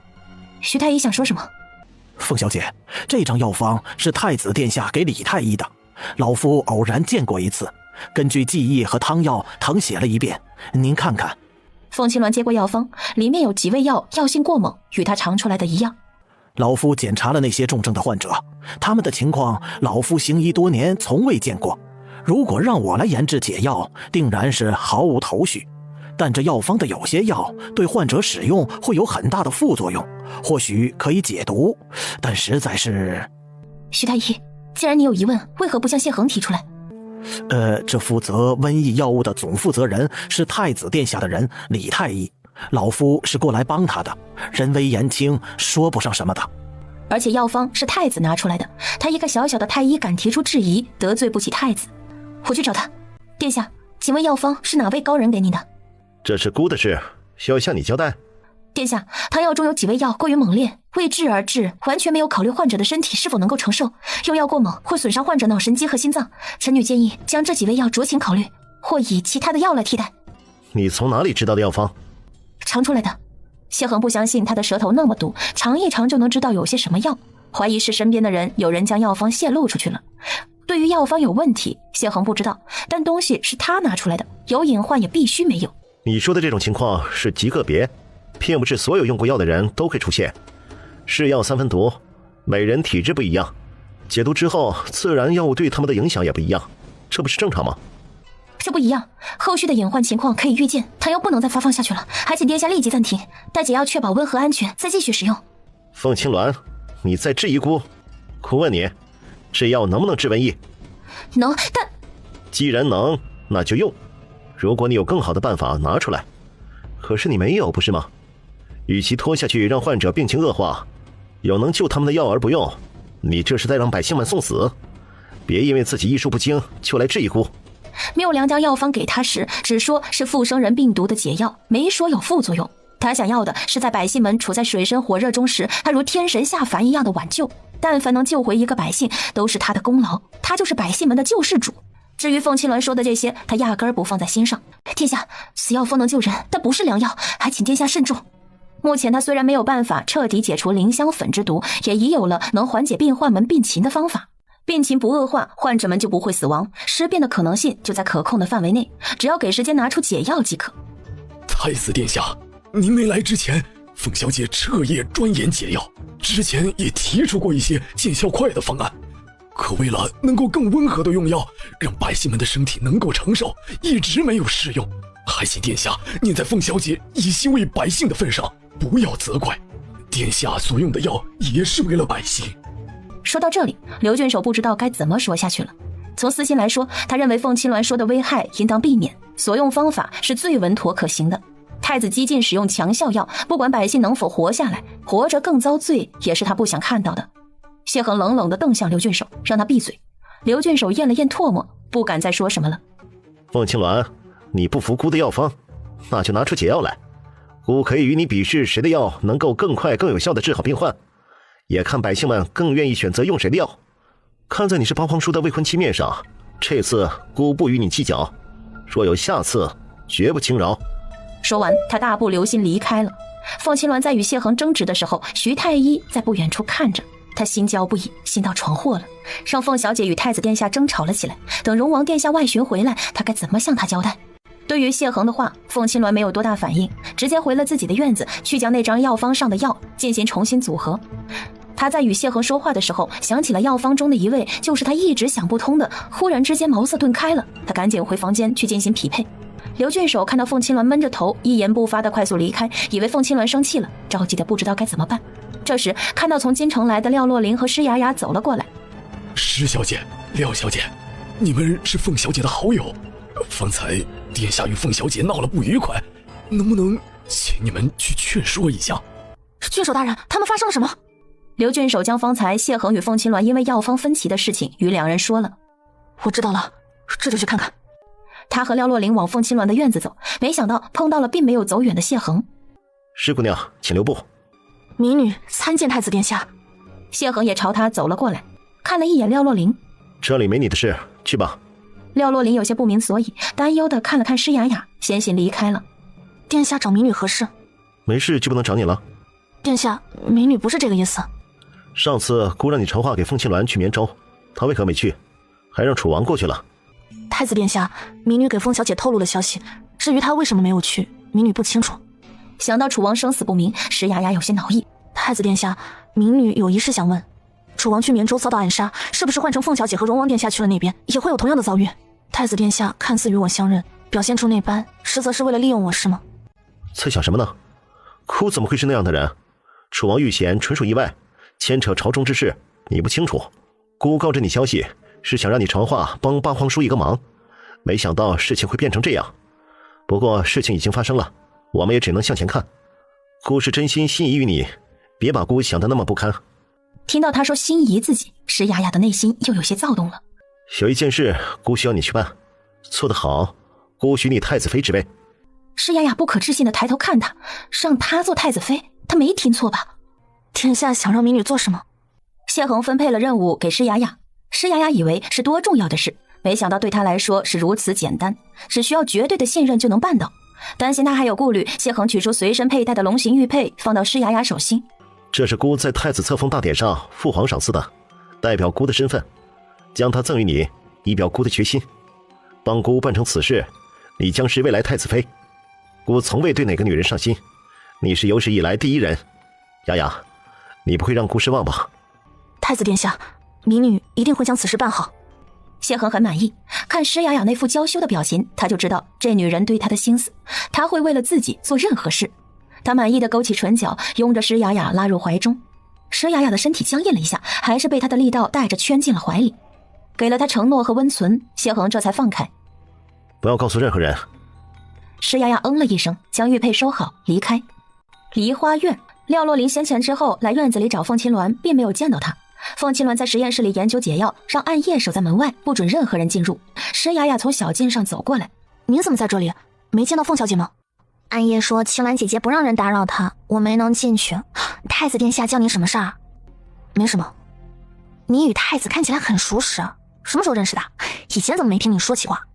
以前我与太子有过一面之缘，除此之外真没什么。廖洛林狐疑地瞅了他一会儿，没再纠结这事。两人等到晚上，房门打开，凤青鸾面带喜色的从里面走出来。他找到了复生人的解药，先前缺的那一味就是太子那药方中最不起眼的。你们在这儿做什么？青鸾姐姐，我们在等你啊。刘君守说你与太子殿下因为用药的事起了争执，我和师姑娘担心，过来看看你。哦，我没事。凤小姐，经过一天的汤药发放，病患们全都相信了太子的话。下午我去看了情况，太子的药见效奇快，效果也很显著。什么药能治什么病，有什么危害，病人们的身体会告诉他们。他阻止不了谢恒的意图，也告诫过那些病患那些药会带来的危害。可人们求生心切，相信谢恒，等药物的副作用发作到他们的身上时，自会明白。他在说话的时候，发现施雅雅始终神情凝着。他将药方给暗夜，去找徐太医，让他把上面的药材准备好，我随后就到。洛林，你与暗夜一起去。暗夜接过药方走了。廖洛林丈二和尚摸不着头脑，他怎么有种很多事情都被蒙在鼓里的感觉？有事要说？太子又找我了。找你说了什么？进房间说。两人一起进了房间。暗夜和廖洛林将药方递给徐太医看，徐太医满脸惊喜，不愧是凤小姐，此药方是绝佳良药，肯定能治好百姓们的病症。他立即找到李太医，说要取明日的药材煎熬新药。什么新药？给我看看。这药方是凤小姐开的，没在我手上。李太医看向暗夜和廖洛林，这两人他见过。你们是凤青鸾的人吧？既然要取药，将药方拿来本太医过目。药方是青鸾姐姐辛苦研究出来的，怎么可能轻易让你来看？这样啊，那就到别处去寻药材吧。李太医，我们都是为百姓做事的，有了新药方当然要尝试，你不给药是什么意思啊？这些药材是太子殿下从京城带来的，只有太子殿下可以随意支配，其他的人想要动用此药，先去殿下那里得到允许再来。你药房库里也有轮化菌的药材，那些不是太子带的，我们取用那些。不成。凤青鸾走过来时，正好听到李太医的话，要太子允许是吗？是，若没有殿下的允许，什么药材都无法给你们。哦，是吗？下官参见荣王殿下。徐太医去取药材。有了荣王撑腰，徐太医心里踏实了，让李太医拿库房钥匙。荣王殿下，药材需要太子殿下。药材是朝廷运给轮化郡百姓用的，太子不给的话，让他来找本王。李太医这下没话说了，老实打开库房。凤青鸾去取了药，让暗夜派人保护好，明早备用。晚上，谢晋在处理京城传来的公务，按风进来。殿下，有人找你。一名不速之客从院子走到门口，看到他，谢晋眼眸微挑。进来。第二天早上，凤青鸾将熬好的药送去了重症病房。凤小姐，今日为何你来送药？这是新的解药，对中你们体内的病毒，药性温和，对你们的后期恢复不会造成严重的副作用和后遗症，但治疗时间拉长。愿意相信我的患者可以选择采用新药。凤小姐，你的意思是，太子殿下给我们用的药还有很大的副作用？每个人的体质不一样，用药之后多少会有一些不良反应，不过我可以承诺，今日的药没有问题。他话都说到这个份上了，患者们心中也有了底。这些人都是凤青鸾救回来的，相信他不会害他们。可太子是他们的储君，也不至于视他们的命为儿戏。患者们犹豫着，其中一名年轻男子走出来：“凤小姐，我相信你。”他端起药碗一饮而尽，其他友人见状也都选择相信凤青鸾，纷纷喝下。连续2天，凤青鸾送新药也算是公然与谢恒对抗了，病患们都懵了，不知道该怎么选择。凤小姐，您之前对我们用了那么多药都没有治愈，让我们如何相信你现在拿出来的药是真正的良药呢？你不会是因为太子殿下来了，还带了药方，心生嫉妒，怕殿下抢了你的风头才那样说的吧？凤小姐对我们是如何精心照顾的，大家都看在眼里呢，有什么可质疑的？你们说吃了药心口疼，可我吃了凤小姐的药完全没有那种感觉啊，反而身体越来越好，说明凤小姐的药是对症的。我不管，我相信殿下，我觉得我的症状好的差不多了，不过是其他地方有些疼痛而已，完全可以忍受。多谢大家的信任，放心用药，姑的药完全没有问题。然而他的话刚落下，人群中突然传出尖叫，有一名重症患者倒在地上，紧紧地捂住胸口，脸色痛苦煞白。凤青鸾快速走向那人，正要为他抢救，还没有来得及，对方瞪着眼睛望着谢恒的方向，气绝身亡。大家快让开，要尸变了！令他们害怕的事情没有发生。凤青鸾静静地等了一会儿，死者没有发生变异。凤青鸾检查了死者，发现他体内的林香毒被拔除了部分，还没有完全消失，也就是说谢恒给的药有一定的作用，副作用也非常的明显。此人死于用药负荷过重导致的心肌梗死。李太医和徐太医鉴定之后，神色惶恐地看向谢恒。太子殿下，他是死于心脏疾病。李太医也能确定，不敢看太子。大家别被吓着了，我吃了殿下的药，没有任何不适，很快就恢复了，说明不可能是殿下的药的问题。那人死了，是他福薄缘浅，承受不了太子殿下的恩泽，与太子殿下的药无关。病患们混乱了，不知道该相信谁。谢恒心里也没底了。这件事很好解决，相信凤青鸾的服他的药，相信姑的继续用药，愿意将命交到谁的手上，你们自己决定。他说完，狠狠地瞪了眼凤青鸾，又随即看了一眼施雅雅，离开了。施雅雅知道谢恒是让他实施行动的时候了。晚上，谢恒去了约定好的郡守府后山。大概半炷香后，施雅雅带着凤青鸾来了。看到只有2人，谢恒唇角勾笑。施雅雅没让他失望，凤青鸾来了，今晚就是他的死期。你叫我出来是为了见太子？凤小姐，殿下有事找你，我在下面等你。说完，施雅雅逃也似的跑开了。凤青鸾想找他问清楚，被谢恒的人拦住。凤小姐，殿下请到凉亭一坐。凤青鸾看向谢恒，犹豫了会儿，走过去。太子，有什么事不能在府里说，非要来后山？自然是不方便让人知道的。你拿出的药确定能解附生人的毒？是。你也当真是为姑的药方能吃死人？已经出现了命案，还不能说明吗？殿下的药方不知道是谁给的，显然没有考虑过患者的实际情况，强行解毒造成反噬，付出的将是生命的代价。请太子为百姓们着想，停止用药，否则今日的死者仅仅是开始。什么开始？属百姓所说，用了姑的药死去的人是他们福薄缘浅，承受不住姑的恩泽，能够活下来的才是被姑所救。他们不仅不会认为是姑的药杀了他们，反而会认为姑救他们于水火，无比感激。太子知道你的药能杀人，却一意孤行，还将此话说出来，不怕我将这些话传出去？呵呵，传出去？你有机会吗？凤青鸾，你不会觉得今晚来了这里还能再活着回去吧？凤青鸾神情陡然冰冷。谢恒站起身，缓步从凉亭上走向他。姑的真实想法让你知道了又如何？不过是让你死得更明白。你让施雅雅骗我来，是为了杀我。我对殿下无甚威胁，何必费这心机？上次你利用他向我与荣王传递绵州的线索也是你的计谋。当时你就想杀了我，甚至也想除掉荣王是吗？连这都猜到了，姜还是老的辣。八皇叔提前察觉了危险，让谢燕去那边，你们悄悄来了轮化郡，找到妙良的藏身之地。不得不说，这一招调虎离山还是高明。可人算不如天算，梅庄有姑早安排好的人保护妙良，你们与妙良厮杀，造成轮化郡的灾情，姑坐收渔翁之利，既除掉了楚王，又能将八皇叔拉下水，上苍都在帮姑，民心所向。说起来，姑还得感谢八皇叔的敏捷睿智呢。去绵州让楚王重伤坠崖，是你安排的杀手？没错。缪良也是你在暗中保护，在梅庄那些要杀害我与荣王的死士，也是你的人。姑不是说过了吗？还要重复？梅庄的地牢中关押的无辜百姓，是你给缪良找来，让他研究附身药剂的实验品。是。谢恒，你贵为太子，私底下与缪良狼狈为奸，做出这伤天害理之事，你对得起百姓们对你的信任吗？姑当然于心不忍，这不是带着解药亲自来轮化郡给他们医治吗？你是故意的，利用缪良制造瘟疫，然后带着解药来救百姓，根本不在乎他们的生死，只需带来解药，把治愈百姓、息息万民的好名声打出去，在陛下面前立功，铲除异己。做到这份上，你简直丧心病狂。不愧是八皇叔看中的女人，凤青鸾，你很聪明，将发生过的事串联起来，得出真相。可你知道了这些又有什么用？把你的药方拿出来，姑可以让你留个全尸。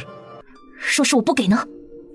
哼，你不会不给，药方只有你有，你死了，百姓继续用姑的药，那么将有更多的人会因你死亡而死。你想看到那样的结果吗？药方没在我身上，在房间里，只有我一个人知道。你想得到它，让我回去取。你当姑是傻的吗？别打那些歪主意，今夜就留在这里吧。说完，他挥了挥手，周围的侍卫们朝凤青鸾杀了过去。谢恒重新坐回凉亭，仿佛在欣赏一出打斗好戏。凤青鸾，今晚不会有人来救你，也别想拖延时间，没有人知道你在后山。侍卫们是东宫的暗卫，武功高强。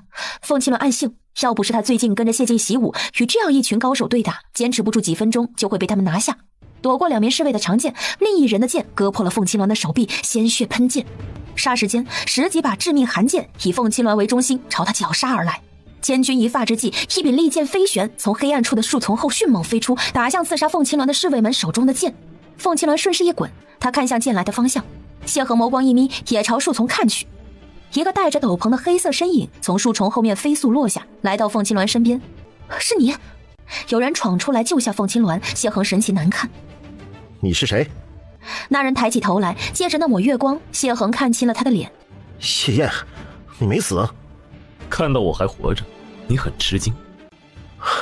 你不是重伤坠崖吗？那么高的地方摔下去还能活着，真是命大。没除掉你，我怎么可能死？派来杀我的人是你安排的死士吗？哼，除了姑，谁敢刺杀当今楚王？你在万寿节上陷害姑，让父皇对姑心生厌恶，让姑被百官嘲笑，万民讥讽，还卸去了所有职务，禁足3月。你在姑禁足期间拉拢铲除姑的人，将事情做到如此，那就别怪姑先下手为强，将你先除掉。可你没想到我命大活了下来。是啊，是没想到，但是姑会让你再死一次，就在今晚。哈哈哈哈哈哈！你的伤还没痊愈吧？英雄救美，还要带着一个受伤的女人，姑看你如何逃出去。他抽出旁边侍卫的剑，从凉亭飞出，杀气腾腾地朝两人袭去。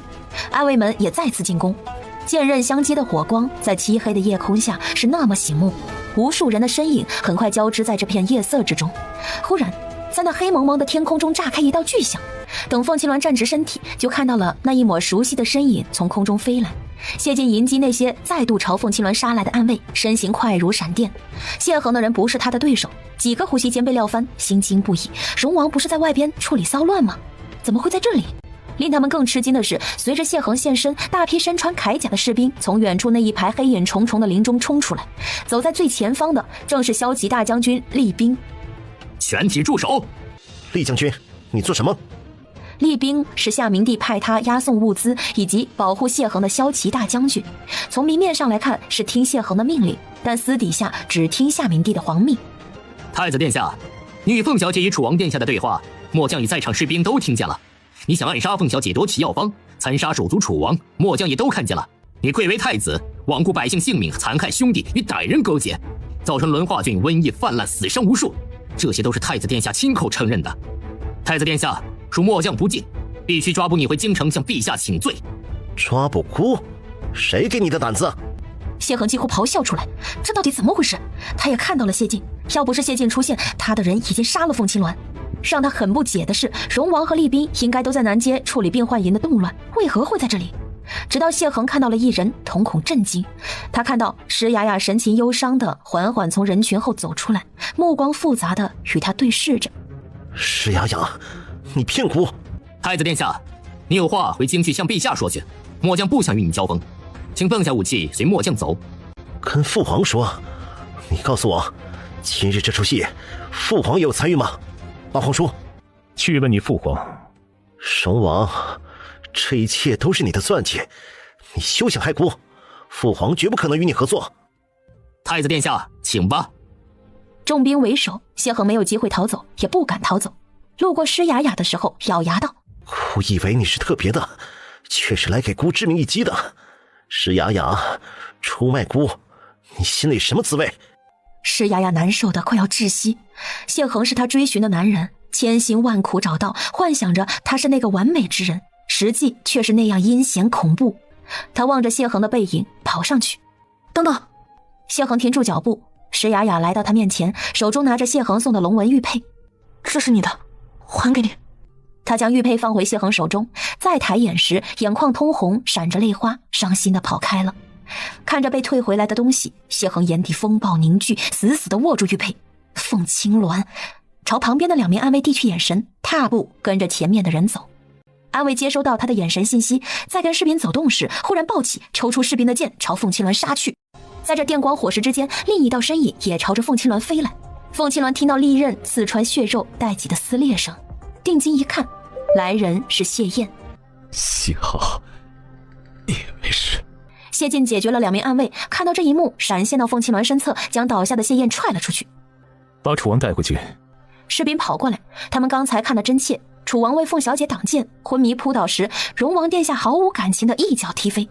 几人七手八脚的将重伤的楚王抬走。谢晋仔细打量着凤青鸾身上的伤，不严重，都是皮外伤。为了演得逼真，他不受点伤，怎么能卸下谢衡的防备，让他说出那些话？以微末的代价除掉谢衡这个大祸害，他不亏。谢晋唇角紧抿，将凤青鸾打横抱起。你干什么？带你回去。这么多人，不好意思啊，放我下来。谢晋将他搂紧，俯身薄唇堵住凤青鸾说话的阴唇，这下凤青鸾的脸更红了。等谢晋将唇从他嘴上离开时，凤青鸾像失了魂一样一动不动。谢晋噙着笑容，抱着他往山下走。回到郡守府，厉兵派人将谢衡和他的侍卫关押在房间。本王知道你不会放任我不管，你还是在意我的。进来就听到他说这话，凤青鸾转头就走。别走！还胡言乱语吗？过来给我看伤吧。凤青鸾治疗外伤的药格外管用，徐太医所用的药无法相比。他是重要证人，谢衡被抓，明日他得随荣王回京，因而他的伤得尽快恢复，才能在回京的路上轻松一些，以便应付接下来的事。金疮药是我自制的，效果不错，给你留下，全当抵你为我受的那一剑。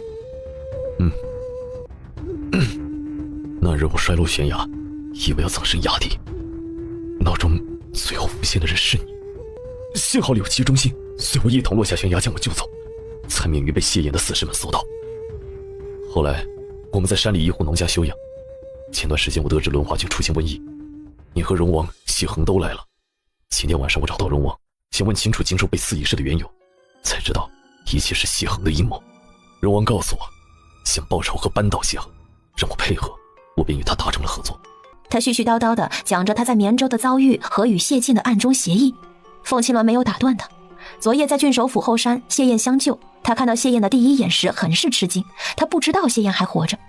为你当前是我自愿，以前我做了许多对不起你的事，算是我的一点弥补。凤青鸾站起身来，将那瓶金疮药放到桌上。3日一换。随后提着药箱离开了。谢燕心中冰凉，凤青鸾连听他讲话的耐心都没有，他还真的在意自己吗？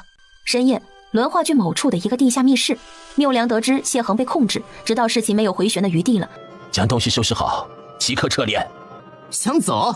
怕是你没那个机会。你不是他，你是谁？明明是与之前同样一张脸，可是那看着他的眼睛让他生出一种不祥之感。叶璇一步一步走向缪良，扯下脸上的人皮面具，露出了精灵的那张清俊的脸。我是你大爷，伺候你这2天啊，是时候抓你回去给主子复命了。你把叶璇怎么了？你是谁？这个问题你无需知道，束手就擒。缪良在百花谷时习了一些防身武术，可他至始至终是一名医者，几乎一招，精灵的手刀劈到了缪良的脖颈。缪良不甘心地瞪圆了眼睛，直挺挺地向地上栽倒下去。精灵将他捞起，扛在肩上，来到外面，嗖的一声消失在了门口。夜日上午，谢晋和厉兵带着谢恒等人返回京城。等京城的事情处理完，我会尽快来找你。轮化郡的病情虽有解药稳定住了，但才开始，后续还有许多事要做。凤青鸾暂时还不能离开，谢恒的事牵连的人也不少，光是审查都需要一定的时间，指不定谁比谁快，说不定他会先回到京城。注意安全，有事按夜传消息。凤青鸾点头。道别后，谢晋带人浩浩荡荡地出发，望着谢恒乘坐的马车，湿哑哑眼眶湿润，心中的难受犹如海浪翻覆，久久不能平息。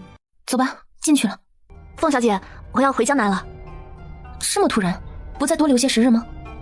想见的人见了，该做的事也做了，轮化郡的百姓们得救，人手也算充足，请凤小姐不要怪我选择这时离开。郡守府是个令我伤心的地方，每次看到这里就会想起他，我无法接受，想去别的地方散散心，然后回山庄。凤青鸾理解他的心情，睹物思人，且那人还是他亲手送走的，一时难以接受，情有可原。好，路上小心，我派2个人保护你。不用了，我一个人挺好，不习惯与不熟悉的人一同上路。东西我收拾好了，这就与凤小姐告别吧。石姑娘，我舍不得你。来日方长，还有机会见面。你去意已决，我也便不多留，等有时间，我和青鸾姐姐来江南找你。期待你们到来。说到江南，凤青鸾想到原主的外祖父母。等这件事情结束，我去江南。一言为定。好，你们去忙吧，我走了。保重。下午，凤青鸾在病患营中忙碌，去斋区巡视情况，看有没有人喝了新药出现异常。2天后，谢晋押送谢恒抵达京城，夏明帝在养心殿，谢晋带着谢恒、缪良直接进宫找皇帝。除此之外，提早准备好的百花楼拐卖良家妇女，在梅庄地下室用来研究复生人的一干证人证物，也都带上了大殿之上。听完厉兵的回禀，夏明帝暴怒不已，对下方跪着的谢恒失望至极。太子，朕一直以为你是可以寄予厚望、能堪大任的，才命你为太子。没想到你为了解除禁足，拿一城百姓的性命为儿戏，与奸人合作，你当得起太子肩负天下的责任吗？父皇，轮化郡的事儿，儿臣是受人蛊惑，是缪良找到儿臣，说有办法助儿臣重返朝堂。他给了儿臣一份解药，儿臣并不清楚他的计划是让轮化郡的百姓陷入危险，因此才在事发之后主动拿出解药拯救轮化郡的百姓。这一切都是缪良怂恿策划，儿臣一时糊涂，听信他的谗言，请父皇降罪。事到如今，大错已犯下，太子将所有的罪责都推到我身上，死去的人活不过来，你逃脱了干系，狡辩有何意义？你这个罪魁祸首，是你找的太子向他献计，不然他也不会犯下大错。太子与我一拍即合，明知草菅人命还是答应了合作，这说明什么？皇帝心中不知道吗？陛下，切勿动怒，太医叮嘱您不能发火，陛下，龙体要紧呢。他朝一旁的小太监递了个眼神，小太监跑去帘子后面端来一个锦盒，将里面的药丸取出为夏明帝吃下。吃了药后，夏明帝慢慢止住咳嗽。谢恒顿时心生懊恼，他要是早知道父皇的身子这般，那他就不着急动手了。可恶，操之过急，害了自己。过了好半天，夏明帝恢复了平静。不管如何，这件事太子做了就是做了，害死了那么多百姓，还想残害楚王，手足相残。他说着话，喉咙涌上了一阵腥甜，后面的话还没说出来，噗的一声，夏明帝吐出了一大口血，喷到龙案上。这下在场的人都惊住了，唯有谢晋眼眸微眯。来人，选太医，快选太医！太监们手忙脚乱，将夏明帝送进寝房。孟翰林随后赶来，片刻后，孟太医走出来：“荣王殿下、太子殿下、楚王殿下，陛下是情绪激动造成的急火攻心，身体没有大碍，微臣开几副药，好好调理，便能恢复。”下去吧。元朝公公伺候了夏明帝，出来对荣王道：“殿下，陛下昏迷，可能无法再审太子之事。今日的案子，您看是否要推迟？等陛下醒来之后再做定夺。”厉将军，将太子押送大理寺，重兵把守，等陛下醒来再说。是，荣王殿下。密切注意谢衡的行动，与他有过接触的人都要仔细的盘查，不能让他往外传消息，知道吗？殿下放心，末将知晓。其他证人也送到了大理寺关押。今日这事，除了在场的人，没有其他人知道。谢燕对这个结果恼怒不已，在出宫的路上一拳打在公道的墙壁。好一个谢衡，运气这么好，逃脱了今日的审判，有什么在庇佑他吗？他必须得做点什么。夏明帝病倒，养心殿的奴才们一阵兵荒马乱后，元朝公公命太监们看好夏明帝，避开人群眼杂的公道，从小径往坤宁宫的方向去了。坤宁宫内，太子、荣王等进入养心殿的时候，就有人去坤宁宫告诉了厉皇后。皇后一听有些诧异，她并没有得知太子提前回京的消息，她不是应该在轮化郡为百姓们治疗瘟疫吗？那么快解决返回京城了，令她产生了一股不祥的感觉。皇后娘娘，元朝公公来了。发生什么事了？娘娘，太子殿下出事了。他将养心殿荣王和厉兵汇报的事情向皇后说明。你说太子和人勾结，是他制造的轮化郡的瘟疫？是呀，娘娘，厉将军亲眼所见，亲耳所听，绝对不会有错，是太子殿下做的。殿下现已被容我送去大理寺秘密关押，陛下昏迷，尚有一丝喘息的机会。娘娘，你快想办法，如何救太子殿下？元朝公公说完这些话后，以养心殿不能离开太久为借口，离开了坤宁宫。皇后心跳如雷，太子糊涂，怎么会做出这等泯灭人性之事？他就这么一个儿子，还是当今太子，不能见死不救。按照元朝所说，荣王将所有罪证都拢在了手上，只等陛下一句话，太子便将跌入万劫不复。想要翻案，在确凿的证据面前毫无胜算，因此只能找一个完全凭借个人能将这件事情压下去的人。皇后心焦不已，想到了他。来人，叶墨！皇后坐到案牍边，开始书信。那人最疼太子，事关太子之位，更严重的性命攸关，他一定会施以援手。秘密送去青隐山宜华行宫，速度要快。嬷嬷很快找到了人，将信件送出皇宫。王爷料事如神，太子被禁足，无法传递消息。皇后知道这件事儿，肯定不会坐以待毙。多亏殿下预判了他的行动，接获这份让太子死而复生的书信。谢晋看完信件上的内容，书信上只写了几个字：太子危，请速回，收信人提迎大长公主。想起这位从淮北回到京城后一直住在宜华行宫的长姐，谢晋眼眸清冷。皇后传信给他救太子，想来他这长姐对太子有着非同一般的感情。去查大长公主和太子皇后之间的关系。按封领命去了。皇后以为他将求救的书信送了出去，作为后宫之主，在皇上吐血昏倒之时，他得去市集。陛下的情况，太医怎么说？太医说了，陛下急火攻心，没有大碍。他什么时候会醒？孟太医说了，不出意外的话，明天中午之前就能醒过来。最迟明日中午吗？皇后思索着，大长公主从行宫回来至少得3日时间，若是皇上在此之前醒来，荣王必定会再次带着太子来让他处罚，他不能让陛下正常醒来。本宫知道了，在陛下醒来之前，由本宫亲自照料。是，娘娘。当天晚上，京城流传轮化郡的瘟疫是太子背后策划。这则消息流出来是在半夜，知道的人不多。到了第二天早上，消息在百姓们中爆炸式的传开。走漏消息的始作俑者是谢燕。殿下，臣妾不是在做梦吧？你又回来了，有没有哪里伤着？快让臣妾看看。我没事，府里情况如何？老样子，没什么事。问过了府里的情况，谢燕直奔凤书瑶的院子。王爷，你回来太好了。还有几个月临盆？还有4个月，咱们的孩子就出生了。咱们的孩子？这5个字在谢燕听来讽刺无比。问了一个问题，没有再多说一句话，离开了。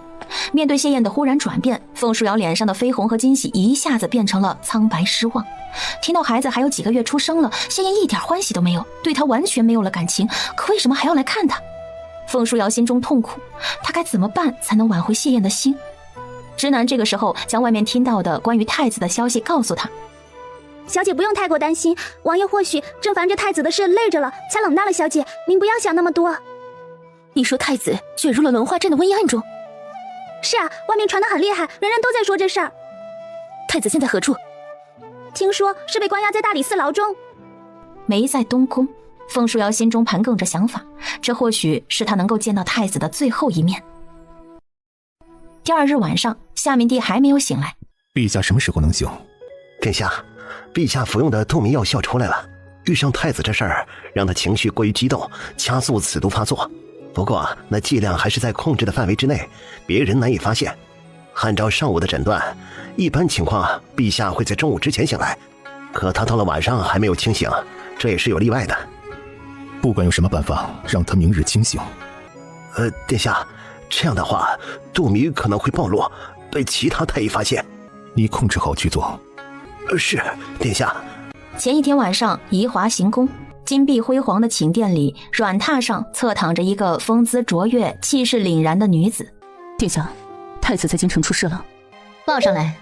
义务令将太子在京城传闻的事情汇报。回京。第二天早上，孟翰林顶着巨大的压力，再次给夏明帝请脉。孟太医，陛下什么时候能醒？娘娘，陛下应当昨日午时醒的。微臣在陛下的体内检查到有其他安神药，导致陛下熟睡。有谁私自给陛下用其他的药吗？你说有人给陛下加药，本宫怎么不知道？来人，将御药房的人带来，谁敢私自动陛下的药，本宫看他真是活腻了。很快，下面的人审问了一番，药膳司没查出个所以然。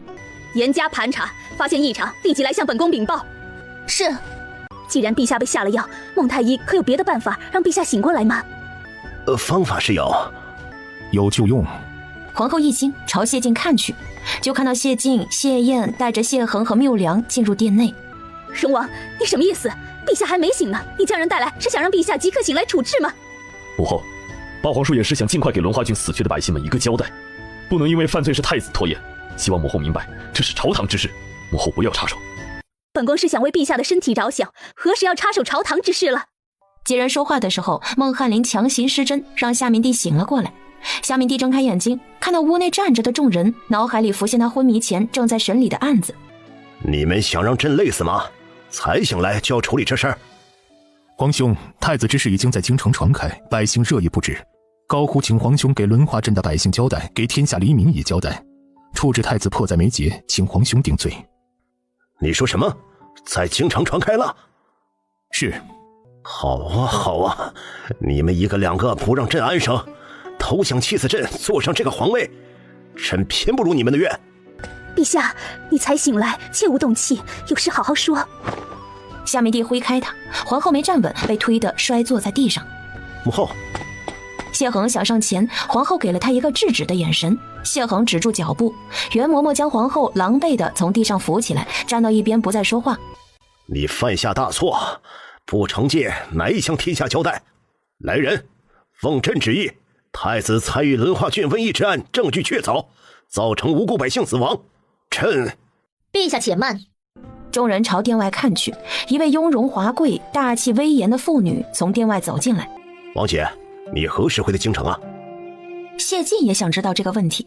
皇后派出去的信，他派人拦截。谢瑜不仅得到了京城的消息，还在这么短的时间内就出现在养心殿，消息之灵通，速度之快，让他不得不怀疑谢瑜在京城安插有眼线，随时注意着京城的动向。本宫得知太子出事，皇帝，你处置太子，相当于昭告天下太子做的事，岂不是让皇家颜面被踩在地上，让百姓诟病吗？更重要的是，当今太子残害黎民百姓，传出去将为大夏带来不稳定因素，皇帝要三思啊！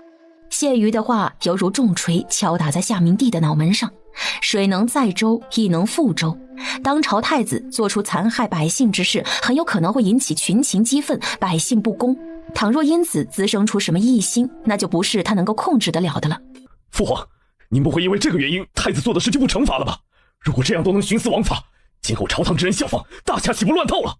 谢燕的话也不无道理。夏明帝神情紧绷如刀削，面色开始犹疑不定。